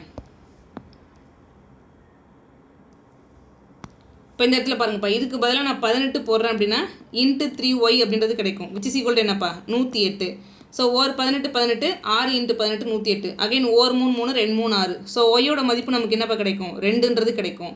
இப்போ ஒய்யோட மதிப்பு 2ஆக இருந்துச்சுன்னா நமக்கு ஆல்ரெடி என்ன தெரியும் x - y which is equal to 1ன்னு தெரியும். இப்போ இதுலேருந்து எக்ஸோட மதிப்பை கண்டுபிடிக்கலாமா. அதாவது இந்த இடத்துல 2ன்னு இருக்கும், இந்த -2 அந்த பக்கம் போனால் +2ஆக மாறிடும். அப்போ எக்ஸோட மதிப்பு அப்படின்றது 3 ஓகேங்களா. நமக்கு அல்டிமேட்டாக இந்த ஈக்குவேஷன் டேலி ஆகுதான்றதை பார்க்கணும். இப்போ இந்த இடத்துல பாருங்களேன், எக்ஸுக்கு பதிலாக 3ன்னு போட்டு பாருங்கள். 3 15 15 + 3 எவ்வளோப்பா 18 தான் வரப்போகிறாரு. அகைன் 3 × 2 ஏன்னா ஒய்க்கு பதிலாக 2 பாருங்கள். 18 × 6 108 கரெக்டாக டேலி ஆகுது. அப்போ கண்டிப்பாக சொல்லிடலாம் ஆப்ஷன் பி தான். இருந்தாலும் உங்களுக்கு புரியணுன்றதுக்காக நான் இன்னொரு ஆப்ஷனை செக் பண்ணி காமிக்கிறேன் பாருங்களேன். இப்போ பாருங்கள் 5x + 3 நல்லா பாருங்கள். இந்த ஈக்குவேஷனில் 5x + 3க்கு பதிலாக நான் என்ன பண்ண போகிறேன் 12 அப்படின்னு போட போகிறேன். இன்ட்டு 3y அப்படின்னு போட போகிறேன். ஒரு 12 12 9 × 12 108. இதை கேன்சல் பண்ணுறோம் அப்படின்னா ஒய்யோட மதிப்பு என்னப்பா 3. ஏன்னா ஓர் 3 3 3 9 ஒய்யோட மதிப்பு 3ன்னு கிடைக்கும். இப்போ பாருங்கள், ஒய்யோட மதிப்பு 3ஆக இருந்ததுன்னா இது ஈக்குவல்ட்டுக்கு அந்த பக்கம் போச்சுன்னா +3ஆக மாறும். அப்போ எக்ஸோட மதிப்பு அப்படின்றது என்னப்பா 4 ஓகேங்களா. நமக்கு அல்டிமேட்டாக இந்த ஈக்குவேஷன் டேலி ஆகுதான்னு பார்க்க போகிறேன். இப்போ பாருங்கள் 108 which is equal to 5 × X. எக்ஸோட மதிப்பு என்னப்பா 4. 5 + 5 × 4 எவ்வளோப்பா 20. 20 + 3 எவ்வளோப்பா 23 கிடைக்கிறாங்க. நம்ம ஆல்ரெடி எப்படி எடுத்து வச்சுருக்கோம் 5x + 3 which is equal to 12ன்னு எடுத்திருக்கோம். ஆனால் இந்த கிடைக்கிற எக்ஸோட மதிப்பு போடும்போது நமக்கு என்ன கிடைக்கிறாரு 23 கிடைக்கிறாரு. அப்போ கண்டிப்பாக இது டேலி பண்ணாது, இங்கேயே முடிவு பண்ணிடலாம். இங்கே நமக்கு தெரியுது 5x + 3 நான் 12ன்னு எடுத்திருக்கேன். ஆனால் எனக்கு கிடைக்கக்கூடிய எக்ஸோட மதிப்பு போடும்போது எனக்கு 23 கிடைக்கிறாரு. இப்போ பாருங்கள் 23 போட்டிங்கன்னா கண்டிப்பாக இந்த ஈக்குவேஷன் டேலி ஆகாது. நீங்கள் வேணால் ஃபுல்லாக கூட சால்வ் பண்ணி பாருங்கள். × 3y, ஒய்க்கு பதிலாக என்னப்பா 3ன்னு போட போகிறேன். ஓகேங்களா? அப்போ 3 3 9. இப்போ பாருங்களேன் 9 × 23. ஸோ 108 தாண்டி போகிறாங்க. அப்போ இது ஈக்குவேஷன் டேலி பண்ணலை. அந்த 5x + 3 which is equal to 18ன்னு எடுக்கிறது மட்டும் தான் ஈக்குவேஷனை டேலி பண்ணுது. ஓகேங்களா? எப்போ 2 ஈக்குவேஷனுமே டேலி பண்ணுதோ அப்போவே நீங்கள் சொல்லிடலாம் ஆப்ஷன் பி தான் சரியான ஆன்சர்னு சொல்லிட்டு. உங்களுக்கு புரியணும் அப்படின்றதுக்காக நான் இன்னொரு ஆப்ஷனையும் எடுத்து வெரிஃபை பண்ணி காமிச்சேன். அதாவது 5x + 3 which is equal to 18ன்னு எடுக்கிறோம். ஓகேங்களா? இது 18 இருக்கும் பட்சத்தில் ஒயின் மதிப்பு இதுவாக இருக்குன்னு கண்டுபிடிக்கிறோம். இதை கொண்டு வந்து அப்ளை பண்ணி எக்ஸோட மதிப்பும் கண்டுபிடிக்கிறோம். திரும்ப நம்ம வெரிஃபை பண்ணி பார்க்குறோம். இந்த இடத்துல எக்ஸோட மதிப்பு போட்டு இந்த 18 தான் வருதான்னு வெரிஃபை பண்ணுறோம். எஸ் 5 × 3 15, 15 + 3 18 கரெக்டாக வராரு. ஓகேங்களா? அப்போ பார்த்த உடனே சொல்லலாம் ஆப்ஷன் பி தான் சொல்லிட்டு. இருந்தாலும் உங்களுக்கு புரியணும் அப்படின்றதுக்காக நான் இன்னொரு ஆப்ஷன் இருக்குது பார்த்தீங்களா, அதையும் வச்சு வெரிஃபை பண்ணுறேன். அதை எப்படி எடுக்கிறோம் 5x + 3 which is equal to 12ன்னு எடுக்கிறோம். இப்போ 12 வச்சு சப்ஸ்டியூட் பண்ணுறோம் அப்படின்னா ஒய்யோட மதிப்பு 3 கிடைக்கிறாரு. அதை கொண்டு போய் x - y which is equal to 1 இந்த ஈக்குவேஷனில் போடும்போது எக்ஸோட மதிப்பு நமக்கு 4ன்னு கிடைக்கிறாரு. இப்போ இந்த இடத்துல 4 போட்டிங்கன்னா 5 × 4 20. 20 + 3 எவ்வளோப்பா 23. அப்போ 23 நாட் ஈக்குவல் டு 12. ஸோ இந்த ஈக்குவேஷன் ஃபெயில் ஆகுது. ஸோ அதனால் இது என்னோட ஆன்சர் இல்லைன்னு நம்மளால் சொல்ல முடியும். நெக்ஸ்ட்டு இப்போ அடுத்து இந்த கொஸ்டின் பாருங்களேன்ப்பா. முக்கோணத்தின் பக்கங்கள் 75 சென்டிமீட்டர், 44 சென்டிமீட்டர், 35 சென்டிமீட்டர் இருக்குது. 44 சென்டிமீட்டர் நீளமுள்ள பக்கத்திற்கு அதன் குத்துயரத்தின் ஆல்டிடியூட் என்ன அப்படின்னு தான் கொஸ்டின் கேட்குறான். ஓகேங்களா? ஒரு முக்கோணத்தோட பேஸ் பார்த்தீங்கன்னா 44 சென்டிமீட்டர் இருக்குது. ஒரு முக்கோணம்னா 3 பக்கம் இருக்கும். ஸோ இதோட ஆல்டிடியூட் ஹைட் என்ன அப்படின்னு தான் கொஸ்டின் கேட்குறான். ஓகேங்களா? இப்போ பாருங்களேன், இப்போ ரிமைனிங் இருக்கிறது என்னப்பா, இன்னொரு பக்கம் 75, இன்னொரு பக்கம் 35 அப்படின்ட்டு இருக்க போகிறாரு. இப்போ இன்னொரு விஷயம், ஈவன் இதெல்லாம் போடுறதுக்கு முன்னாடியே நம்ம ஒரு விஷயம் செக் பண்ணி பார்க்கலாம். அதாவது இது செங்கோண முக்கோணம் ஃபார்ம் பண்ணுதா, ரைட் ஆங்கிள் ட்ரையாங்கிள் ஃபார்ம் பண்ணுதான்னு செக் பண்ணலாம். ஏன்னா அதை ஃபார்ம் பண்ணுச்சுன்னா நமக்கு ஹைட் கண்டுபிடிக்கிறது ரொம்ப ஈஸி. ஓகேங்களா? இப்போ பாருங்களேன், இருக்கிறதுலே மிகப்பெரிய சைடு என்னப்பா 75. அதை ஸ்கொயர் பண்ணி பாருங்கள். 5 ஸ்கொயர் பண்ணால் 5ன்னு முடியும். ஓகேங்களா? ஸோ ரிமைனிங் 2 பக்கத்தை நான் ஸ்கொயர் பண்ண போகிறேன். இப்போ பாருங்களேன் 4 ஸ்கொயர் பண்ணால் 6ன்னு முடியும். 5 ஸ்கொயர் பண்ணால் 5ன்னு முடியும். அப்போ இந்த பக்கம் 5ன்னு இருப்பார், இந்த பக்கம் 6 + 5 11. ஸோ கடைசி இலக்கம் 1ன்னு இருக்கும். இப்போ பார்த்தீங்கன்னா LHSம் RHSம் சமமாக கிடையாது. லெஃப்ட் சைடில் உள்ளதும் ரைட்டு சைடில் உள்ளதும் சமமாக கிடையாது. அப்போ கண்டிப்பாக இது பித்தாகரஸ் தியரத்தின் படி அமையாது. அதனால் ரைட் ஆங்கிள் ட்ரையாங்கிள் ஃபார்ம் பண்ணாது நம்மளால் சொல்ல முடியுது. ஸோ அப்போ நார்மல் தான், அதாவது அசம பக்கம் முக்கோணம். எல்லா பக்கங்களும் வேறு வேறு மாதிரி இருந்துச்சுன்னா நார்மலாக நம்ம அசம பக்கம் முக்கோணமாக எடுப்போம். அதை வச்சு தான் அந்த சம்மை சால்வ் பண்ண போகிறோம். ஸோ நம்மளை பார்த்தீங்கன்னா கொஸ்டின் கேட்குறாங்க 44 அடிப்படையாக வச்சு அந்த பேஸாக வச்சு அதோட ஹைட் என்ன அப்படின்னு கொஸ்டின் கேட்குறாங்க. ஓகேங்களா? இப்போ பாருங்களேன், நமக்கு முக்கோணத்தை பொறுத்த வரைக்கும் என்ன ஃபார்முலா தெரியும், பொதுவான ஃபார்முலா ½ பேஸ் அப்படின்றது 44. அதோட ஹைட் என்ன அதான் மேட்ரு. இது எதுக்கான ஃபார்முலா, ஏரியாக்கான ஃபார்முலா. ஓகேங்களா? இப்போ இந்த முக்கோணத்தோட ஏரியா நம்ம கண்டுபிடிச்சோம் அப்படின்னா இந்த 2 ஏரியாவும் நம்ம கம்பேர் பண்ணுறோம்னு வச்சுக்கோங்களேன், ஹைட்டுக்கான வேல்யூவை நம்மளால் கம்ப்ளீட்டாக கண்டுபிடிக்க முடியும். இப்போ பாருங்களேன், எல்லா பக்கங்களும் வேறு வேறு மாதிரி இருக்குது அப்படின்னா அசம பக்கம் முக்கோணத்துக்கு ஏரியாக்கான ஃபார்முலா என்னப்பா, S × S - A × S - B × S - C. இதுதான் அசம பக்கம் முக்கோணத்துக்கு ஏரியாக்கான ஃபார்முலா. இதுவும் ஏரியா தான், இதுவும் ஏரியா தான், ரெண்டுமே இந்த முக்கோணத்துக்கான ஏரியா தான். ஓகேங்களா? இப்போ தாராளமாக கம்பேர் பண்ணி நம்மளால் ஹைட்டோட வேல்யூவை கண்டுபிடிக்க முடியும். இப்போ ஃபஸ்ட்டு செமி பெரிமீட்டர், எஸ்னா செமி பெரிமீட்டர், அரை சுற்றளவு கண்டுபிடிக்கணும். ஃபஸ்ட்டு இது எல்லாத்தையும் ஆட் பண்ணி பாருங்கள். எவ்வளோப்பா, இது ஒரு 110. 110 + 44 எவ்வளோப்பா 154. ஓகேங்களா? இது பெரிமீட்டர் சுற்றளவு. நமக்கு தேவை அரை சுற்றளவு, அதில் பாதி. அப்போ 154 பாதி எவ்வளோப்பா 77. அப்போ இந்த இடத்துல செமி பெரிமீட்டர் அப்படின்றது 77. இப்போ பாருங்கள், இந்த எஸ் அப்படின்றத இதை 77னே வச்சுக்கிறேன். S - A 77ல் 75 போனால் எவ்வளோப்பா 2. அடுத்து பாருங்களேன், 77ல் 44 போனால் எவ்வளோப்பா 33. அடுத்து 77ல் 35 போனால் எவ்வளோப்பா வருவார், ஒரு 42. ஓகேங்களா? ஃபஸ்ட்டு அதை சிம்பிளிஃபை பண்ணால் நமக்கு ஏரியா அப்படின்றது கிடச்சிரும். இப்போ பாருங்கள், இந்த 77 எப்படிப்பா பிரிக்கலாம், 11 × 7. ஸோ இந்த 2 அப்படியே வச்சுக்கலாம். அடுத்து 33 பார்த்தீங்கன்னா 11 × 3. அடுத்து 42 எப்படிப்பா பிரிக்கலாம், 6 × 7 42. ஓகேங்களா? அகைன் 6 பார்த்தீங்கன்னா 3 × 2ன்னு பிரிக்கலாம். இப்போ பார்த்தீங்கன்னா 2 11 இருக்கும். ஸ்கொயர் ரூட்டில் வெளில எடுக்கும்போது ஒரு 11. அடுத்து பார்த்திங்கன்னா 2 7 இருக்கும். ஸோ வெளில எடுக்கும்போது ஒரு 7. அடுத்து பார்த்திங்கன்னா 2 2 இருக்கும். வெளில எடுக்கும்போது ஒரு 2. அடுத்து பார்த்திங்கன்னா 2 3 இருக்கும். வெளில எடுக்கும்போது ஒரு 3. இதுதான் அந்த ஏரியா. ஸோ இந்த ஏரியாவையும் நான் கம்பேர் பண்ண போகிறேன். இந்த ஏரியாவும் இதே முக்கோணத்துக்கு நான் கண்டுபிடிச்சி வச்சுருக்கிறது தான். இது பொதுவான ஃபார்முலாவை யூஸ் பண்ணியிருக்கேன். இது அசம பக்க முக்கோணத்துக்கான ஏரியாக்கான ஃபார்முலா யூஸ் பண்ணியிருக்கேன். இப்போ பாருங்கள், ½ இன்ட்டு பேஸ் எவ்வளோப்பா 44. அதோட கரஸ்பாண்டிங் ஹைட்டு தான் நம்மளை பார்த்து கொஷின் கேட்குறான். சிம்பிளிஃபை பண்ண ஆன்சர். சிம்பிளிஃபை பண்ணி பாருங்கள். 11 இன்ட்டு 2 எவ்வளோப்பா 22. இந்த பக்கம் பார்த்தீங்கன்னா 22 22, 2 இன்ட்டு 22 44. இந்த 2 கேன்சல் பண்ணிடலாம். இப்போ பாருங்களேன், 7 இன்ட்டு 3 எவ்வளோப்பா 21. அப்போ அந்த ஹைட் அப்படின்றது 21 சென்டிமீட்டர். எங்கே இருக்காரு? ஆப்ஷன் சி அப்படின்றது மிக சரியான ஆன்சர். இந்த மாடலில் கிட்டத்தட்ட 4 to 5 கொஷனுக்கு மேலே கேட்டிருக்கான். ஓகேங்களா? நான் உங்களுக்கு பிடிஎஃப் அப்லோட் பண்ணியிருக்கேன். அந்த பிடிஎஃப் பார்த்தீங்கனாலே தெரியும். அவ்வளோ கொஷின்ஸ் இதை பேஸ் பண்ணி நிறைய கொஷின்ஸ் இருக்குது. அதை நீங்கள் ஒர்க் அவுட் பண்ணுங்கள். நம்ம கிளாஸில் நடத்துகிற மெட்டீரியல், உங்களுக்கு கொடுக்குற ஹோம்ஒர்க் சம்மு எல்லாமே நம்ம தமிழ்வேல் அகாடமி ஆப்பில் ஸோ ஃப்ரீ மெட்டீரியல் அப்படின்னு ஒரு ஆப்ஷன் இருக்கும். நான் அதில் அப்லோட் பண்ணியிருக்கேன். அதை நீங்கள் டவுன்லோட் பண்ணி யூஸ் பண்ணிக்கலாம். ஓகேங்களா? ஒரு தடவை கோ த்ரூ பண்ணுறதுக்கு உங்களுக்கு ஹெல்ப்ஃபுல்லாக இருக்கும். Okay, next.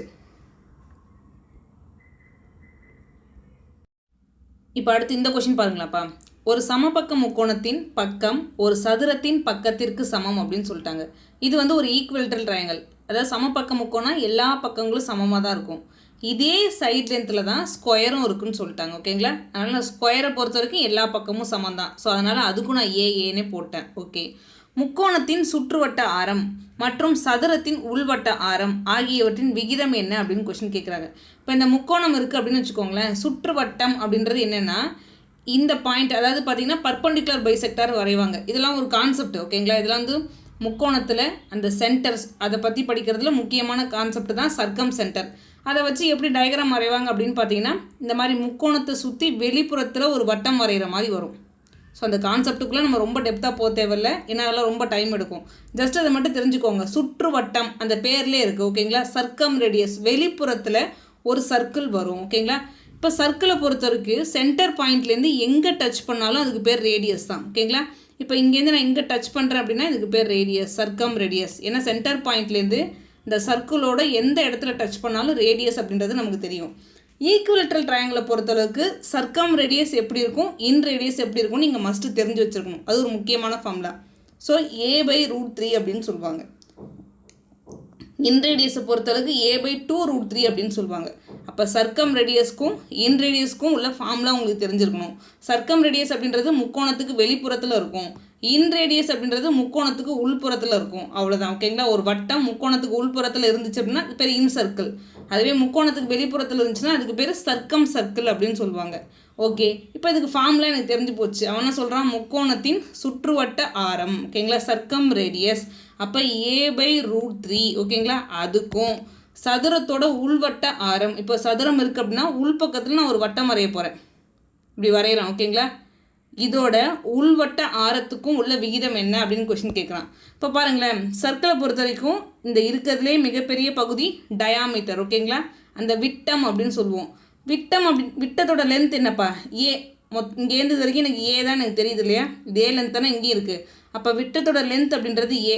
ரேடியஸ் அப்படின்றது என்னப்பா? அதில் பாதி. அப்போ a/2. இதுக்கு விகிதம் கண்டுபிடிச்சி பாருங்கள். ஏக்கு கேன்சல் ஆகிடும். 2 இந்த பக்கம் வந்துடும், √3 இந்த பக்கம் போயிடும். 2:√3 எங்கேப்பா இருக்காரு? ஆப்ஷன் சி அப்படின்றது மிக சரியான ஆன்சர். இதில் பார்த்தீங்கன்னா உங்களுக்கு தெரிஞ்சிருக்க வேண்டிய விஷயம், ஈக்குவலேட்ரல் ட்ரையாங்கிள் சமபக்க முக்கோணத்துக்கு சர்க்கம் ரேடியஸ்க்கும் இன் ரேடியஸ்க்கும் உள்ள ஃபார்முலா உங்களுக்கு மஸ்ட்டு தெரிஞ்சிருக்கணும். ரொம்ப முக்கியமானது. ஓகேங்களா? சர்க்கம் ரேடியஸ்க்கான ஃபார்முலா a/√3, இன் ரேடியஸ்க்கான ஃபார்முலா a/2√3. ஓகேங்களா? அந்த கான்செப்டுக்குள்ளெல்லாம் நம்ம போக தேவையில்லை. ஜஸ்ட் இந்த ஃபார்முலாவை மட்டும் தெரிஞ்சுக்கோங்க. அதுக்கும் ரேஷியோ எதுக்கும் கேட்குறாங்க? சதுரத்தின் உள்வட்ட ஆரம். அப்போ சதுரம் இருக்குன்னா உள்ளே நான் ஒரு வட்டம் வரைகிறேன். ஸோ அதோட டயாமீட்டர் அப்படின்றது இந்த ஸ்கொயரோட லென்த்துக்கு ஈக்குவலாக இருக்கும். அப்போ இங்கேருந்து இது வரைக்கும் ஏ தான். நமக்கு ரேடியஸ் தேவை. ஸோ அதில் பாதி a/2. ரேஷியோ கண்டுபிடிச்சிங்கன்னா 2:3 அப்படின்றது கிடைப்பாரு. நெக்ஸ்ட்டு இப்போ அடுத்து இந்த கொஸ்டின் பாருங்களாப்பா. முக்கோணங்களை பற்றிய பின்வரும் விருப்பங்களில் எது உண்மை அல்ல, எது இன்கரெக்ட் அப்படின்னு கொஸ்டின் கேட்குறான். ஸோ ஒரு சில ஸ்டேட்மெண்ட் கொடுத்துட்டு இது சரியாக தவற, அவ்வளோதான். ஓகேங்களா? இப்போ பார்த்தீங்கன்னா ஒரு முக்கோணங்களின் இன்டீரியர் ஆங்கிளோட கூடுதல் சம் ஆஃப் இன்டீரியர் ஆங்கிள் அப்படின்றது 180 டிகிரி நம்ம சொல்லுவோம். அதெல்லாம் டெரிவான ப்ரூஃப். ஓகேங்களா? அந்த ப்ரூஃப் தெரிஞ்சதுன்னா அந்த ஸ்டேட்மெண்ட்டை கரெக்டுன்னு சொல்லுவோம், இல்லைனா இல்லைன்னு சொல்லுவோம். கிட்டத்தட்ட அதே மாதிரி தான் இவன் கொடுத்துருக்க ஸ்டேட்மெண்ட்டுக்கு ரிலவெண்ட்டாக இருக்கிற அந்த டேட்டா நமக்கு தெரிஞ்சதுன்னா நம்ம சரின்னு சொல்ல போகிறோம், இல்லைனா தவறு, அவ்வளோதான். இப்போ பாருங்களேன், for a given area the equilateral triangle has least perimeter அப்படின்னு சொல்லிட்டான். அதாவது ஒரு ஏரியா வந்து பொதுவாக கொடுத்துட்றான்னு வச்சுக்கோங்களேன், ஓகேங்களா. இப்போ 100 சென்டிமீட்டர் ஸ்கொயர்னு கொடுத்துட்டான். நீங்கள் எந்த ட்ரையாங்கிள் வேணாலும் எடுத்து செக் பண்ணி பாருங்கள். இப்போ ரைட் ஆங்கிள் ட்ரையாங்கிள், அப்புறம் பார்த்தீங்கன்னா ஈக்குவல்டல் ட்ரையாங்கிள், அதுக்கப்புறம் ஸ்கேலின் ட்ரையாங்கிள், அசம பக்க முக்கோணம், இந்த மாதிரி நீங்கள் என்ன டைப் ஆஃப் முக்கோணம் எடுத்தாலும் சரி, ஏரியா பொதுவாக இருக்கும் பட்சத்தில் எந்த முக்கோணத்துக்கு குறைவான சுற்றளவு இருக்குன்னு பார்த்தீங்கன்னா சமபக்க முக்கோணம் தான். ஓகேங்களா, இதெல்லாம் ப்ரூஃப் நீங்கள் தெரிஞ்சுக்கோங்க, அவ்வளோதான். ஏன்னா சமபக்க முக்கோணத்தை பொறுத்தளவுக்கு அனைத்து பக்கங்களும் எல்லாமே ஒரே மாதிரியாக தான் இருக்கும். இப்போ அதுவே ஸ்கேலினில் பார்த்தீங்கன்னா ஒன்று இருக்கிறதுலே மிகப்பெரிய லென்த்தாக இருக்கும், ஒன்று சின்னதாக இருக்கும், ஓகேங்களா. அதே மாதிரி ரைட் ஆங்கிள் ட்ரையாங்கிள் எடுத்தாலும் சரி, ஒன்று பெருசு ஒன்று சின்னது அந்த மாதிரி இருக்கும். நீங்கள் ஓவராலாக ஏதாவது 100 வரக்கூடிய மாதிரி ஏரியா வர மாதிரி நீங்கள் சைடு எடுத்து செக் பண்ணி பார்க்குறீங்க அப்படின்னா கண்டிப்பாக ஈக்குவல்டல் ட்ரையாங்கிளுக்கு தான் அந்த சுற்றளவு அப்படின்றது குறைவாக இருக்கும். இது டெரிவ்டு ப்ரூஃப், அதை தெரிஞ்சுக்கோங்க. இது மிக சரியான உண்மை. அடுத்து பாருங்களாப்பா, அண்ட் ஐசோசில்ஸ் ரைட் ஆங்கிள் ட்ரையாங்கிள், ஓகேங்களா, இரு சமபக்க செங்கோண முக்கோணம். இப்போ நமக்கு செங்கோண முக்கோணம்னா என்னப்பா தெரியும்? ஒரு ரைட் ஆங்கிள் ட்ரையாங்கிளில் நம்ம என்ன சொல்லுவோம், ஒரு 90 டிகிரி இருக்கணும். அதுவே ஐசோசில்ஸ் ரைட் ஆங்கிள் ட்ரையாங்கிள் அப்படின்னா என்னன்னு கேட்டிங்கன்னா, இந்த இரண்டு பக்கங்களும் சமமாக இருந்துச்சுன்னா, ஓகேங்களா, அந்த பேஸு ஹைட்லாம் சொல்லுவோம் பார்த்தீங்களா, இந்த இரண்டு பக்கங்களும் சமமாக இருந்துச்சு அப்படின்னா அதுதான் ஐசோசில்ஸ் ரைட் ஆங்கிள் ட்ரையாங்கிள், ஓகேங்களா. இதோட ஏரியா அப்படின்றது 50 square unit, has one side with length அப்படின்றது 8 யூனிட் அப்படின்னு சொல்கிறாங்க. இப்போ பாருங்களேன், இது ரெண்டு சமமாக இருக்குது, இது எக்ஸ்னா இதுவும் எக்ஸ் தான், ஓகேங்களா. இப்போ ஒரு ரைட் ஆங்கிள் ட்ரையாங்கிளுக்கு ஏரியாக்கான ஃபார்முலா என்னப்பா, half into base into height. இப்போ இந்த இடத்துல பாருங்களேன், ஹாஃபு பேஸ்னாலும் எக்ஸ் தான், ஹைட்னாலும் எக்ஸ் தான். இந்த ஒட்டுமொத்த ஏரியா அப்படின்றது என்னப்பா 50 ஸ்கொயர் யூனிட்டு. இப்போ என்ன வருவார், எக்ஸ் ஸ்கொயர் அப்படின்றது வருவார், இந்த ரெண்டு இந்த பக்கம் வந்துடுவார். அப்போ எக்ஸ் ஸ்கொயர் அப்படின்றது 100. ஸோ எக்ஸோட வேல்யூ அப்படின்றது என்னப்பா 10, ஓகேங்களா. இப்போ நான் கண்டுபிடிச்சிட்டேன். அவன் என்ன சொல்கிறான், இப்போ பாருங்கள், இந்த லென்த்து 10, இந்த லென்த்து 10. அவன் என்ன சொல்லியிருக்கான், one side with length 8 unit அப்படின்னு சொல்கிறான். ஒரு சைட் லென்த் அப்படின்றது 8 யூனிட் இருக்கும் அப்படின்னு சொல்கிறான். இப்போ நான் ரெண்டு சைடு வச்சுருக்கேன், ரெண்டுத்துக்குமே 10 10 தான் இருக்காரு. அடுத்து இந்த யூனிட் எப்படி இருக்குது அப்படின்றத நான் செக் பண்ண போகிறேன். பித்தாகரஸ் தியரம் அப்ளை பண்ணி பாருங்கள். இப்போ எனக்கு இந்த கர்ணம் தேவை அப்படின்னா ரிமைனிங் இருக்கிற ரெண்டு பக்கத்தை ஸ்கொயர் பண்ணி நான் ஆட் பண்ணிப்பேன். ஸோ ஒரு 10 ஸ்கொயர் இன்னொரு 10 ஸ்கொயர், ஓகேங்களா, விச் இஸ் ஈக்குவல் டு அந்த ஹைப்போட்டனஸோட ஸ்கொயரு. இப்போ பாருங்களேன், இப்போ 10 ஸ்கொயர் எவ்வளோப்பா, ஒரு 200 கிடைப்பாரு. இதுக்கு நீங்கள் ஸ்கொயர் ரூட் எடுத்து பாருங்கள். இப்போ 100 × 2ன்னு பிரிக்கலாம். 100க்கு ஸ்கொயர் ரூட் எடுத்தால் 10, 2க்கு ஸ்கொயர் ரூட் எடுத்திங்கன்னா அதே √2 தான். அப்போ இந்த ஹைப்போட்டனஸ் அப்படின்றது 10√2, ஓகேங்களா. அப்போ எந்த சைடு லென்த்துமே 8 யூனிட் வரவே கிடையாது. அப்போ இந்த ஸ்டேட்மெண்ட் தான் தவறானது. இப்போ உங்கள் ஒருவேளை உங்கள் ஆப்ஷன் பி அப்படின்றது தான் தவறுன்னு கொடுத்துருக்காங்கன்னா அதை மட்டும் சூஸ் பண்ணிட்டு வந்துட்டே இருங்க. ஒருவேளை ஸ்டேட்மெண்ட்டில் ஆப்ஷன் பி மற்றும் ஆப்ஷன் டி தவறு, ஆப்ஷன் சி மற்றும் ஆப்ஷன் ஏ தவறு, இந்த மாதிரி கொடுத்துருக்கான் அப்படின்னா தான் நம்ம எல்லாத்தையும் செக் பண்ணணும். ஆப்ஷன் பி மட்டும் தான் தவறு, இல்லை ஆப்ஷன் ஏ மட்டும் தவறு, இல்லை ஆப்ஷன் சி மட்டும் தவறுன்னு சொல்கிறேன்னா நம்ம டேரெக்டாக சூஸ் பண்ணிடலாம். இப்போ இந்த இடத்துல ஆப்ஷன் பி அப்படின்றது தான் தவறு. இருந்தாலும் நீங்கள் அடுத்தடுத்த ஸ்டேட்மெண்ட்டையும் படித்து பாருங்களேன். There are right angle triangle with 3 consecutive natural number as length of its side அப்படின்னு சொல்லியிருக்காங்க. நேச்சுரல் நம்பர்னு எப்படி பார்ப்பார், 1 2 3 4ன்னு இருக்கிறது தான் நேச்சுரல் நம்பர். அதில் பார்த்தீங்கன்னா ஒரு 3 நம்பர் தொடர்ச்சியாக இருக்காமா, அது வந்து ரைட் ஆங்கிள் ட்ரையாங்கிள் ஃபார்ம் பண்ணுதாமா. நான் ட்ரிப்ளெட்ஸ் வந்து உங்களுக்கு சொல்லியிருப்பேன், அது ஞாபகம் வச்சுருந்தவங்களுக்கு ஈஸியாக தெரியும். 3 4 5 ஒரு ட்ரிப்ளெட்ஸ் சொல்லியிருப்பேன், ஞாபகம் இருக்குங்களா. இது எப்படி பார்க்காரு, தொடர்ச்சியாக இருக்காரு. So natural number. இப்போ சொல்லியிருக்க ஸ்டேட்மெண்ட் கரெக்டு தானே, இது மிக சரியானது, ஓகேங்களா. இப்போ அடுத்த ஆப்ஷன் 4 வந்து பாருங்களாப்பா. The largest side of triangle வந்து 4 யூனிட் அப்படின்னு சொல்லிட்டாங்க. ஒரு ட்ரையாங்கிள் இருக்குது அப்படின்னு பார்த்தீங்கன்னா இருக்கிறதுலே மிகப்பெரிய பக்கம் அப்படின்றது 4 யூனிட் தான் இருக்குது அப்படின்னு சொல்லிட்டாங்க. அதே மாதிரி அது ஏரியா அப்படின்றது எப்படி இருக்குன்னு பார்த்தீங்கன்னா லெஸ் தென் 8 ஸ்கொயர் யூனிட் அப்படின்னு சொல்கிறாங்க, ஓகேங்களா. இப்போ இது சரியா தவறா அப்படின்னு தான் கொஸ்டின் கேட்குறாங்க. நல்லா பார்த்துக்கோங்க, ஒரு ட்ரையாங்கிளை பொறுத்தளவுக்கு மிகப்பெரிய பக்கம் அந்த லென்த் என்ன இருக்குன்னு பாருங்கள். கண்டிப்பாக ஹைட் அப்படின்றது எல்லா ஹைட்டுமே இதை விட குறைவாக தான் இருந்தாகணும். இப்போ நமக்கு ஃபார்முலா என்னப்பா தெரியும், half into base into height அப்படின்னு சொல்லுவோம். இப்போ பாருங்கள், அவன் என்ன சொல்லியிருக்கான், அந்த ஏரியா அப்படின்றது லெஸ் தென் 8 ஸ்கொயர் யூனிட் அப்படின்னு சொல்கிறான். அது நமக்கு கிடைக்கக்கூடிய ஏரியா அப்படின்றது 8 விட குறைவாக தான் இருக்க போதுன்னு சொல்கிறான். ஹாஃப் இன்ட்டு பேஸ், இந்த 4 வந்து நான் அடிப்பக்கமாக வச்சுக்கிறேன். நான் ஹைட்டுக்கு ஒரே ஒரு விஷயம் தான் சொல்கிறேன், கண்டிப்பாக ஹைட் அப்படின்றது இந்த 4 விட குறைவாக தான் இருக்கும், ஓகேங்களா. ஸோ லெஸ் தென் 4ஆக தான் இருக்கும். நீங்கள் இந்த இடத்துல எழுதி கூட வச்சுக்கோங்க, லெஸ் தென் 4ஆக தான் இருக்கும். ஸோ ஓவரால் ஏரியாவுமே லெஸ் தென் 8 அப்படின்னு சொல்கிறான். இதை கேன்சல் பண்ணி பாருங்களேன், O 2 2 4 2 8, ஓகேங்களா. அகெயின் பார்த்தீங்கன்னா சாரி O 2 2 2 2 4 2 × 4 எவ்வளோப்பா 8 ஓகேங்களா. அப்போ 8ஐ விட குறைவாக தான் வருது. இந்த ஏரியாவும் 8ஐ விட குறைவாகவும் இருக்குது. ஏன் அப்படின்னு பார்த்தீங்கன்னா இந்த இடத்துல 4 எக்ஸாக்டாக கிடையாது, 4 விட கம்மியாக தான் வரப்போகுதுன்னு சொல்லிட்டேன். ஸோ அப்போ இந்த மாதிரி ஜென்ரலான ஃபேக்ட் தெரிஞ்சால் தான் இந்த சம்முக்கெலாம் ஆன்சர் பண்ண முடியும். இப்போ நீங்கள் என்ன தெரிஞ்சு வச்சுக்கணும்னு பார்த்தீங்கன்னா ஒரு ட்ரையாங்கிள் இருக்குது, இருக்கிறதுலே மிகப்பெரிய பக்கம் இருக்குது அப்படின்னு பார்த்தீங்கன்னா வரக்கூடிய ஹைட் அப்படின்றது எப்படி இருப்பார்னா அந்த மிகப்பெரிய பக்கத்தை விட குறைவாக தான் இருப்பார். ஓகேங்களா. அப்போ நம்மளாம் இந்த இடத்துல அசியூம் பண்ணிக்கிறோம் ஹைட் அப்படின்றது <4 அப்படின்னு போட்டுக்கிறோம். அதே மாதிரி ஓவரால் ஏரியாவுமே எப்படி இருக்காராமா <8 அப்படின்னு சொல்லிட்டாங்க. ½ × பேஸ் × ஹைட்டு. ஸோ பேஸ் அடிப்பக்கம் அப்படின்றது 4 யூனிட்டு. ஸோ ஹைட் அப்படின்றது பார்த்தீங்கன்னா <4 இருக்கும் அப்படின்றத மட்டும் நான் மென்ஷன் பண்ணுறேன். கேன்சல் பண்ணிங்கன்னா 8ஐ விட குறைவாக தான் வராது. அப்போ இது கரெக்டான ஸ்டேட்மெண்ட் தான். ஓகேங்களா. நெக்ஸ்ட்டு இப்போ அடுத்து இந்த கொஷின் பாருங்களாப்பா. இந்த கொஷின் வந்து பார்க்குறதுக்கு பேராகிராஃப் சைஸில் இருக்கும். ஆனால் நார்மலாக ஒரு முக்கோணத்தின் பரப்பளவுக்கான ஃபார்முலா யூஸ் பண்ணுறதா அந்த கொஷினில் கேட்டிருப்பாங்க. ஓகேங்களா. ஒரு 2-3 கண்டிஷன் எக்ஸ்ட்ரா கொடுத்து வச்சுருப்பான். நீங்களே செல்ஃபாக சால்வ் பண்ணுங்கள். உங்களால் போட முடியுதா அப்படின்றத பாருங்கள். ஓகேங்களா. ஸோ இந்த ஹோம்ஒர்க் சம் இதோட மெட்டீரியல் எல்லாமே நான் எதில் அப்லோட் பண்ணுவேன் அப்படின்னு பார்த்தீங்கன்னா தமிழ்வேல் அகாடமி ஆப்பில் ஃப்ரீ மெட்டீரியல் அப்படின்னு ஒரு ஆப்ஷன் இருக்கும்ப்பா. அதில் போய் பார்த்தீங்கன்னா நான் கிளாஸில் நடத்துறது உங்களுக்கு ஹோம்ஒர்க் கொடுக்குறது எல்லாத்தையுமே அப்லோட் பண்ணிடுவேன். அதை நீங்கள் வியூ பண்ணி பார்க்கும்போது ஒரு தடவை ரிவிஷன் பண்ணுறதுக்கு ஹெல்ப்ஃபுல்லாக இருக்கும். நெக்ஸ்ட்டு இப்போ அடுத்து இந்த கொஷின் பாருங்களாப்பா. முக்கோணம் XYZ. ஓகேங்களா. ஒரு முக்கோணம் XYZ எடுத்துக்கோங்க. இங்கே X எடுக்கிறேன், இங்கே Y எடுக்கிறேன், இங்கே Z எடுக்கிறேன். XYயோட லென்த் அப்படின்றது கொடுத்துட்டாங்க. எவ்வளோப்பா கொடுத்துருக்காங்க? XY அப்படின்றது 12. ஸோ YZ அப்படின்றது எவ்வளோப்பா 15. கோணம் ஆங்கிள் Y அப்படின்றது 120 டிகிரி கொடுத்துட்டாங்க. XZ இந்த பக்கத்தோட நீளம் என்ன அப்படின்னு தான் கொஷின் கேட்குறாங்க. ஓகேங்களா. இந்த மாதிரி ஒரு முக்கோணத்தில் 2 பக்கம் கொடுத்துட்டு ஸோ 3வது பக்கம் கொஷின் கேட்குறாங்க அப்படின்னு பார்த்தீங்கன்னா கொசைன் ஃபார்முலாவை யூஸ் பண்ணுவாங்க. ஓகேங்களா. அந்த ஃபார்முலா என்ன அப்படின்றது நமக்கு தெரிஞ்சிருக்கும். ஃபார்முலா தெரிஞ்சதுன்னா ஆன்சர், வேறு எதுவும் கிடையாது.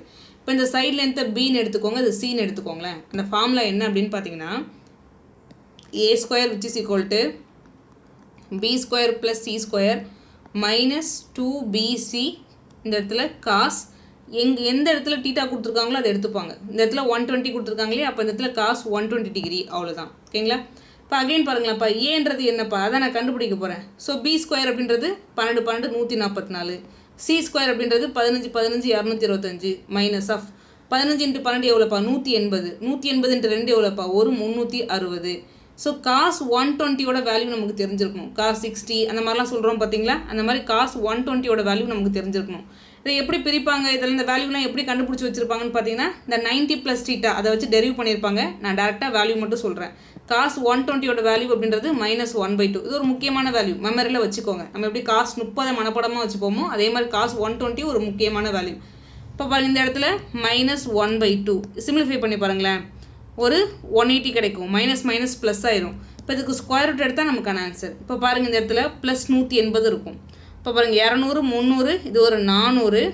ஓகேங்களா. 480 520 540 549 அப்படின்றது கிடைக்கிறாரு. இப்போ இந்த 549க்கு ஸ்கொயர் ரூட் எடுத்திங்கன்னா உங்களுக்கான ஆன்சர். ஓகேங்களா. இது ரெண்டுமே பார்க்கும்பொழுதே தெரியுது 9ஓட மல்டிப்ளிகேஷனில் வராரு.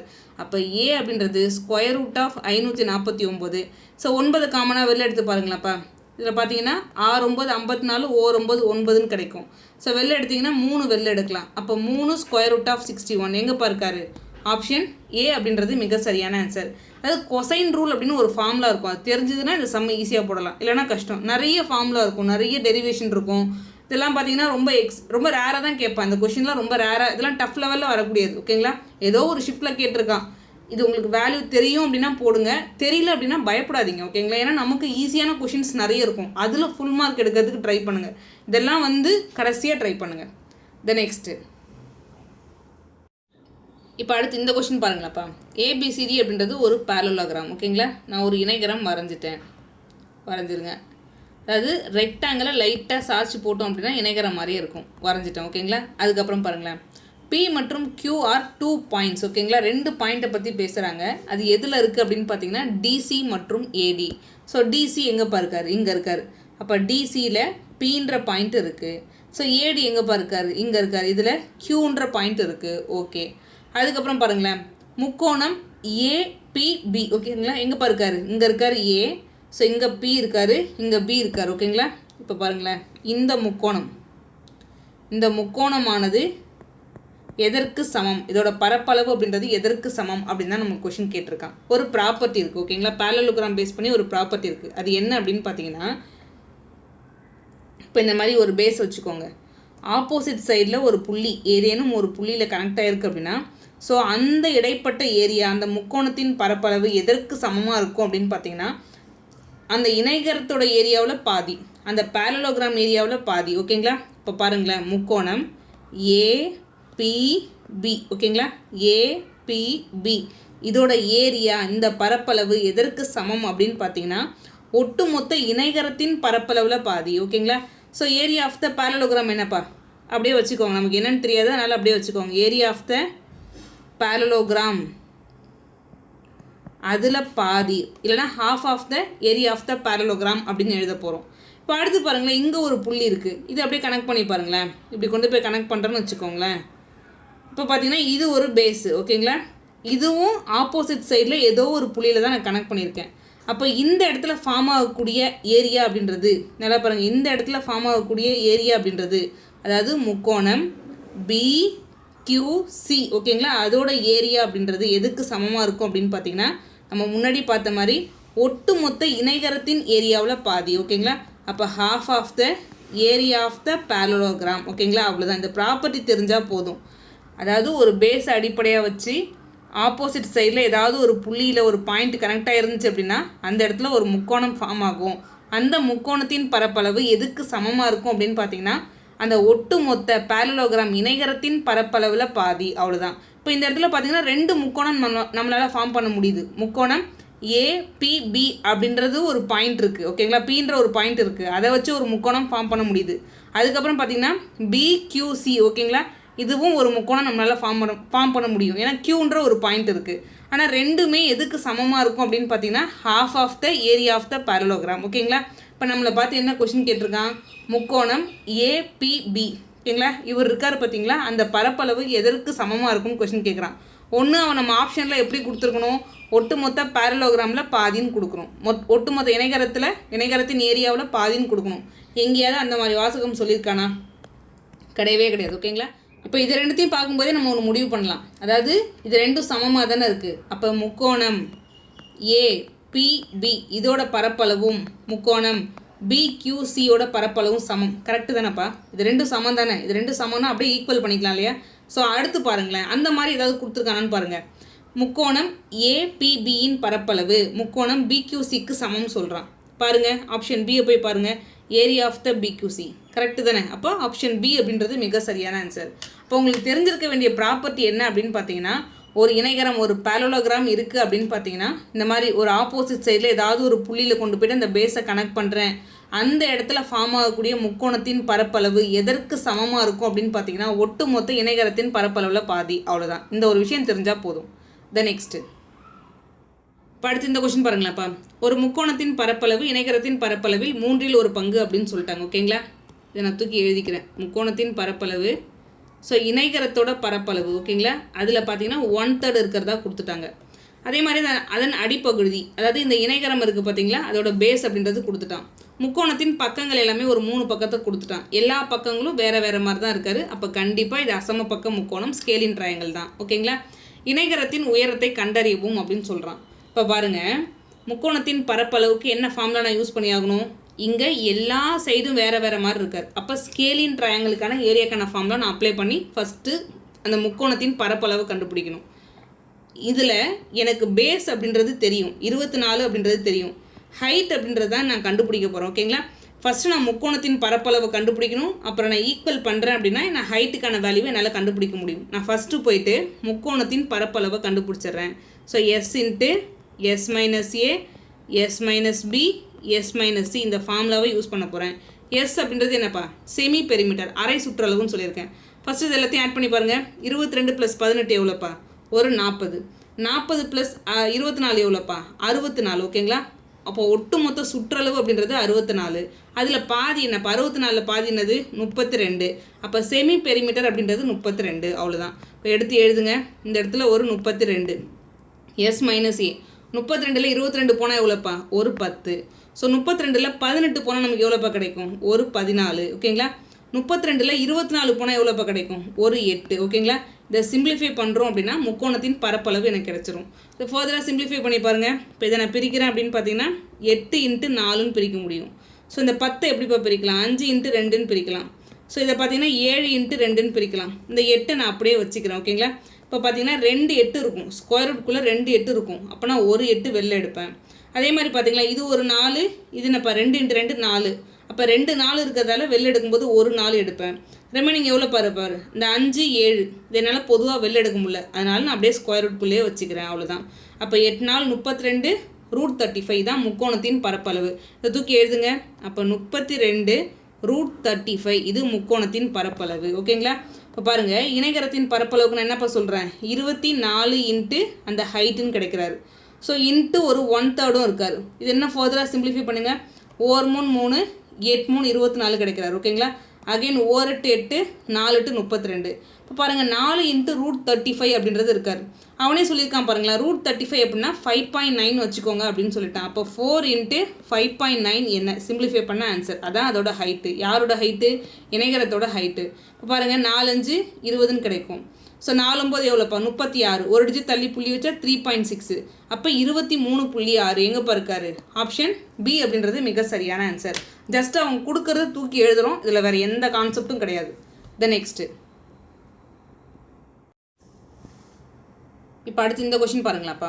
ஒரு முக்கோண தோட்டம், அதோட புள்ளிகள் எல்லாமே கொடுத்துட்டாங்க, பாயிண்ட் எல்லாமே கொடுத்துட்டு ஒரு நிலப்பரப்பு வடிவமைப்பாளர் இந்த முக்கோண பரப்பில் சரியாக பாதியை உள்ளடக்கும் வகையில் பூக்களை நட விரும்புகிறார் அப்படின்னு சொல்லிட்டாங்க. இந்த முக்கோண பரப்பு ஏரியா இருக்குது அப்படின்னா அதில் பாதி தான் பார்த்தீங்கன்னா பூச்செடியை நட்டு வைக்கிறாங்கன்னு வச்சுக்கோங்களேன். எவ்வளவு பரப்பில் பூக்கள் நடப்பட வேண்டும் அப்படின்னு சொல்கிறாங்க. ஓகேங்களா? பாதி பரப்பில் தான் நடப்பட வேண்டும் அவனே சொல்லிட்டான். அப்போ இந்த முக்கோணத்தோட ஏரியா கண்டுபிடிச்சிட்டு அதில் பாதி. நீங்கள் ஃபஸ்ட்டு விஷயம் என்ன பண்ணலாம் அப்படின்னு பார்த்தீங்கன்னா இந்த ஃபார்முலாவில் போடலாம். இப்போ ஃபஸ்ட்டு புள்ளியை பார்த்தீங்கன்னா இது x1 y1 எடுப்போம், இதை x2 y2ன்னு எடுப்போம், இது x3 y3ன்னு எடுப்போம். இந்த ஃபார்முலாவில் போட்டிங்கன்னா உங்களுக்கு ஒரே ஸ்டெப்லேயே ஆன்சர் வரும். ஆனால் இவன் மொத்த ஏரியாவும் கேட்கல. ஓகேங்களா? ஏன்னா அதில் பாதியை தான் பூ நடுறாங்களாமா. அந்த பூ நடக்கூடிய அந்த பரப்பளவு என்ன அப்படின்னு தான் கொஷின் கேட்குறான். அப்போ இந்த ஏரியாவிலையும் நீங்கள் பாதியை கண்டுபிடிச்சா போதுமானது. ஓகேங்களா? இதுக்கு இன்னொரு மெத்தடாலஜி இருக்குது, இந்த டேபிள் மெத்தட் அப்படின்னு சொல்லுவாங்கப்பா. அதுவும் ஒரு ஷார்ட்கட் தான். இது அதோட ட்ரெடிஷ்னல் ஃபார்முலா. இன்னொரு நான் ஒரு ஷார்ட்கட் சொல்கிறேன். அது என்ன அப்படின்னு பார்த்தீங்கன்னா, இந்த புள்ளியை தூக்கி அப்படியே எழுதுங்க. இப்போ 2 3ன்னு எழுதுங்க. அதுக்கப்புறம் பார்த்தீங்கன்னா 8 11 அப்படின்னு எழுதுங்க. அதுக்கப்புறம் 14 7ன்னு எழுதுங்க. மொதல் 3 புள்ளியை நீங்கள் எழுதிட்டு அந்த ஃபஸ்ட்டு பாயிண்ட்டை திரும்பவும் ஒரு தடவை எழுதி வைங்க. அவ்வளோதான். ஓகேங்களா? எழுதி வச்சதுக்கப்புறம் இப்போ பார்த்தீங்கன்னா லெஃப்ட் சைடில் இருக்குது பார்த்தீங்களா, நல்லா பாருங்கள். இந்த லெஃப்ட் சைடில் உள்ளதை கொண்டு வந்து இது கூட பெருக்குங்க. இப்போ 2 × 11 எவ்வளோப்பா? 22. அதே மாதிரி பாருங்களேன், 8 × 7 எவ்வளோப்பா? ஒரு 56. ஸோ 14 × 3 எவ்வளோப்பா? ஒரு 42. ஓகேங்களா? இப்போ இந்த லெஃப்ட் சைடில் உள்ளது எல்லாத்தையும் இந்த மாதிரி பெருக்கிக்கிட்டேன். அப்படியே குறுக்க பெருக்கிக்கோங்க. அதுக்கப்புறம் இந்த 3 வச்சு பெருக்குங்களேன். 3 × 8 எவ்வளோப்பா? ஒரு 24. ஸோ 11 14 எவ்வளோப்பா? 154. ஓகேங்களா? அதுக்கப்புறம் 7 × 2 எவ்வளோப்பா? ஒரு 14. ஓகேங்களா? இதெல்லாம் நம்ம தனியாக பெருக்கி எழுதிக்கிட்டு இந்த ரெண்டுத்துக்கும் நீங்கள் டிஃப்ரென்ஸ் கண்டுபிடிச்சிங்க அப்படின்னா வரக்கூடியது தான். நல்லா பாருங்கள், வரக்கூடியதில் பாதி தான் ஏரியா அப்படின்றது. ஓகேங்களா? நமக்கு அதுலேயும் பாதி தான் கேட்டிருக்காங்க. இப்போ ஃபஸ்ட்டு இதுக்கு நீங்கள் டிஃப்ரென்ஸ் கண்டுபிடிச்சி பாருங்களேன். இதை தனியாக ஆட் பண்ணி பாருங்கள். இது ஒரு 50 40 90, இது ஒரு 100 110. ஓகேங்களா? 120 அப்படின்றது கிடைக்கிறாரு. நம்ம மேலே இருக்கிறதெல்லாம் பெருக்கி கூட்டி எழுதுனேன் அப்படின்னா 120 கிடைக்கிறாரு. ஸோ கீழே இருக்கிறது எல்லாத்தையும் ஆட் பண்ணி பாருங்களேன். இது ஒரு 150 170 180 192 அப்படின்றது கிடைக்கிறாரு. ஸோ இதுக்கு டிஃப்ரென்ஸ் எடுத்தால் நமக்கு எவ்வளோப்பா கிடைப்பார்? 72. நல்லா பாருங்கள், இந்த 72லேயும் பாதி அப்படின்றது தான் இந்த முக்கோணத்தின் பரப்பளவு. அப்போ எவ்வளோப்பா? அடித்து போட்டால் 36 அப்படின்றது கிடைக்கும். நம்மளை பார்த்து என்ன கொஷின் கேட்டிருக்கான்? அதாவது இந்த முக்கோண பரப்பில் பாதி தான் பூச்செடியும் நடுறானாமா. ஓகேங்களா? அப்போ இந்த 36லேயும் பாதி என்னப்பா? 18 ஸ்கொயர் யூனிட் எங்கேப்பா இருக்காரு? ஆப்ஷன் சி அப்படின்றது மிக சரியான ஆன்சர். இதை டேபிள் மெத்தட் அப்படின்னு சொல்லுவாங்க. இது ஒரு ஷார்ட்கட், வேறு எதுவும் கிடையாது. ஓகேங்களா? ஒன்று நீங்கள் இந்த ஃபார்முலாவை யூஸ் பண்ணுங்கள். இந்த ஃபார்முலாவை யூஸ் பண்ணிவிட்டு இதை நீங்கள் கண்டுபிடிக்கிறீங்க அப்படின்னா அந்த முக்கோணத்தின் பரப்பளவு உங்களுக்கு கிடச்சிரும். அந்த முக்கோணத்தோட ஏரியாவிலே பார்த்தீங்கன்னா பாதி தான் பூச்செடி நடுறாங்க. ஓகேங்களா? அப்போ அதில் பாதி. ஓகேங்களா? உங்களுக்கு வரக்கூடிய ஏரியாவில் பாதி அதை கண்டுபிடிச்சிங்கன்னா அதே 18 ஸ்கொயர் யூனிட் தான் வரும். இல்லைனா இன்னும் ஒரே ஒரு ஷார்ட்கட்டு இதை யூஸ் பண்ணிக்கோங்க. அந்த 3 புள்ளி எழுதுறீங்க. திரும்பவும் அந்த ஃபஸ்ட்டு பாயிண்ட் இருக்குது பார்த்தீங்கன்னா, அது திரும்ப தூக்கி எழுதி வைக்கிறீங்க. ஃபஸ்ட்டு இப்படி லெஃப்ட் சைடில் உள்ளதாக பெருக்கிட்டே வாங்க. அதுக்கப்புறம் ரைட் சைடில் உள்ளதெல்லாம் பெருக்கிட்டே வாங்க. ஸோ மொத்தத்தையும் ஆட் பண்ணி அதுக்கு டிஃப்ரென்ஸ் எடுத்து பாருங்கள் ஓகேங்களா. மொத்தத்தையும் ஆட் பண்ணிவிட்டு டிஃப்ரென்ஸ் எடுத்து பார்த்தா 72. அந்த 72லேயும் பாதி அப்படின்றது தான் முக்கோணத்தின் பரப்பளவு, ஏரியா ஆஃப் த ட்ரையாங்கல். நம்மளை பார்த்து அந்த triangle area of the triangle இருக்குது பார்த்தீங்களா, அதுலேயும் பாதி தான் கேட்டிருக்காங்க. 36ல் பாதி என்னப்பா 18. ஸோ ஆப்ஷன் சி அப்படின்றது மிக சரியான ஆன்சர். உங்களுக்கு எந்த மெத்தட் பிடிச்சிருக்கோ நீங்கள் அதை ஃபாலோ பண்ணிக்கோங்க. நெக்ஸ்ட்டு இப்போ அடுத்து இந்த கொஷின் பாருங்களேன்ப்பா. நாற்கரத்தின் உச்சிகள் 2,3, 5,7, 10,6, 7,2ன்னு கொடுத்துட்டாங்க ஓகேங்களா. அந்த பாயிண்ட் எல்லாமே கொடுத்துட்டாங்க. நாற்கரம் அப்படின்றதுனா என்னப்பா, 4 பக்கம் இருந்துச்சுன்னா அதுக்கு பேர் நாற்கரம், அவ்வளோதான், வேறு எதுவும் கிடையாது. இப்போ பேர் கொடுத்துக்கோங்களேன். இதை பார்த்தீங்கன்னா ஒரு 2-3 வழியில் போடலாம். நான் உங்களுக்கு 2 வழி சொல்கிறேன். இப்போ ஏவோட வேல்யூ என்னப்பா சொல்லியிருக்காங்க 2,3. ஸோ பிக்கு என்னப்பா சொல்லியிருக்காங்க 5,7. சிக்கு என்னப்பா சொல்லியிருக்காங்க 10,6. ஸோ டிக்கு என்னப்பா சொல்லியிருக்காங்க 7,2 ஓகேங்களா. இப்போ பாருங்களேன், இதை வந்து பார்த்தீங்கன்னா முக்கோணத்தின் பரப்பளவுக்கு ஒரு ஃபார்முலா நான் உங்களுக்கு சொல்லியிருப்பேன். ½ × x1 y2 - y3 இந்த மாதிரி நம்ம ஒரு ஃபார்முலா பார்த்துருப்போம். இப்போ இந்த நாற்கரத்தை 2 முக்கோணமாக நம்மளால் பிரிக்க முடியும். ஸோ இந்த பக்கம் ஒரு முக்கோணம் இருக்கும், இந்த பக்கம் ஒரு முக்கோணம் இருக்கும். நீங்கள் ஃபஸ்ட்டு வேணால் இந்த சைடில் உள்ள முக்கோணத்தை எடுத்துக்கிட்டு இந்த ஃபார்முலாவை அப்ளை பண்ணி இந்த சைடுக்கான பரப்பளவு கண்டுபிடிக்கலாம். அதுக்கப்புறம் இந்த சைடில் இருக்கிற 3 புள்ளியை எடுத்துக்கிட்டு இந்த முக்கோணத்துக்கான ஃபார்முலாவை அப்ளை பண்ணிங்க அப்படின்னா இந்த சைடில் இருக்கக்கூடிய ஏரியா அப்படின்றது உங்களுக்கு கிடைக்கும். அப்புறம் 2த்தையும் ஆட் பண்ணிங்கன்னா நீங்கள் ஆன்சர் சொல்லலாம் ஓகேங்களா. அதுக்கு பதிலாக நம்ம டேபிள் மெத்தடில் போடலாம். நமக்கு பாயிண்ட் எல்லாமே தெரியுது அப்படின்னா டேபிள் மெத்தடில் போயிடலாம். ஃபஸ்ட்டு எல்லா பாயிண்ட்டையும் எழுதிக்கோங்களேன். 2,3, அடுத்து என்னப்பா 5,7, அடுத்து என்னப்பா 10,6, அடுத்து என்னப்பா 7,2. இந்த மாதிரி எழுதினதுக்கப்புறம் திரும்பவும் அந்த ஃபஸ்ட்டு பாயிண்ட்டை இன்னொரு வாட்டி எழுதணும். அப்புறம் என்னப்பா 2,3, அவ்வளோதான். இப்போ நான் என்ன பண்ண போகிறேன் நல்லா பாருங்களேன். இந்த சைடில் உள்ளதை நான் ஃபஸ்ட்டு பெருக்க போகிறேன். ஸோ இந்த மாதிரி குறுக்க பெருக்க போகிறேன். எவ்வளோப்பா 7 × 2 14. ஸோ 5 × 6 எவ்வளோப்பா 30. 10 × 2 எவ்வளோப்பா 20. 7 × 3 எவ்வளோப்பா 21. அடுத்து பார்த்தீங்க அப்படின்னா இந்த சைடில் இப்படி பெருக்க போகிறேன் ஓகேங்களா. இந்த மாதிரி ஒரு இன்ட்டு போட்டு வச்ச மாதிரி பெருக்க போகிறேன்.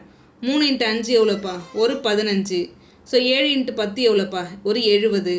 6 × 7 எவ்வளோப்பா ஒரு 42. 2 × 2 எவ்வளோப்பா ஒரு 4 ஓகேங்களா. இப்போ பாருங்கள், இந்த 2 வேல்யூவை நான் தனித்தனியாக கூட்டி தனித்தனியாக ஆட் பண்ணிவிட்டு அதுக்கு டிஃப்ரென்ஸ் எடுக்க போகிறோம் ஓகேங்களா. டிஃப்ரென்ஸ் எடுத்து அதுலேயும் பாதி தான் இந்த நாற்கரத்தின் பரப்பளவு ஓகேங்களா. இப்போ பாருங்கள், இதெல்லாத்தையும் ஆட் பண்ணி பாருங்களேன். 30 + 20 எவ்வளோப்பா 50. ஒரு 70, 80, 85. ஸோ இந்த இடத்துல 85 வந்துருச்சு. அடுத்து பாருங்களேன், ஒரு 70.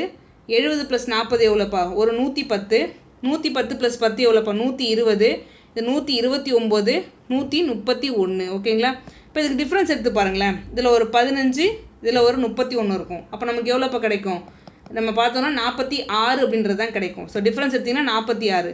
அந்த 46லேயும் பாதி தான். நல்லா பாருங்கள், இந்த டிஃப்ரென்ஸ் எடுத்து வரக்கூடிய வேல்யூலையும் பாதி அப்படின்றது தான் நாற்கரத்தின் பரப்பளவு.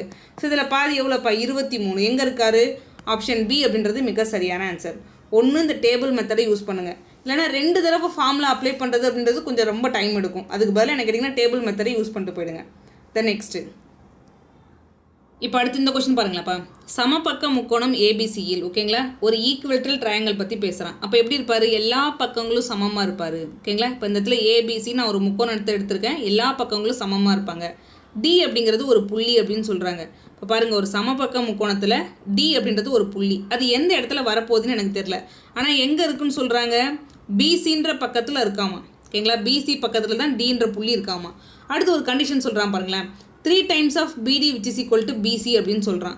நான் என்ன பண்ணுறேன், எல்லா பக்கங்கத்தையுமே நான் ஏன்னு தான் எடுக்கிறேன் கரெக்டுங்களா. அப்போ இந்த இடத்துல BC அப்படின்றது ஒன் ஆஃப் த பக்கமாக இருக்குது, அதையும் நான் ஏ அப்படின்றது எடுத்துக்கிறேன். இப்போ எனக்கு BD மட்டும் தேவை அப்படின்னா நான் எப்படி எழுதலாம், A/3 அப்படின்னு எழுதலாம் ஓகேங்களா. இந்த பக்க அளவில் 1/3 அப்படின்றது எழுதலாம். இப்போ பாருங்கள், இது ஒட்டு மொத்தமாக இங்கேருந்து இங்கே இருக்குது அப்படின்னா அதில் 1/3 ஓகேங்களா. அப்போ நான் அதை ஒரு 3 பார்ட்டாக பிரிக்கிறேன்னு வச்சுக்கோங்களேன்.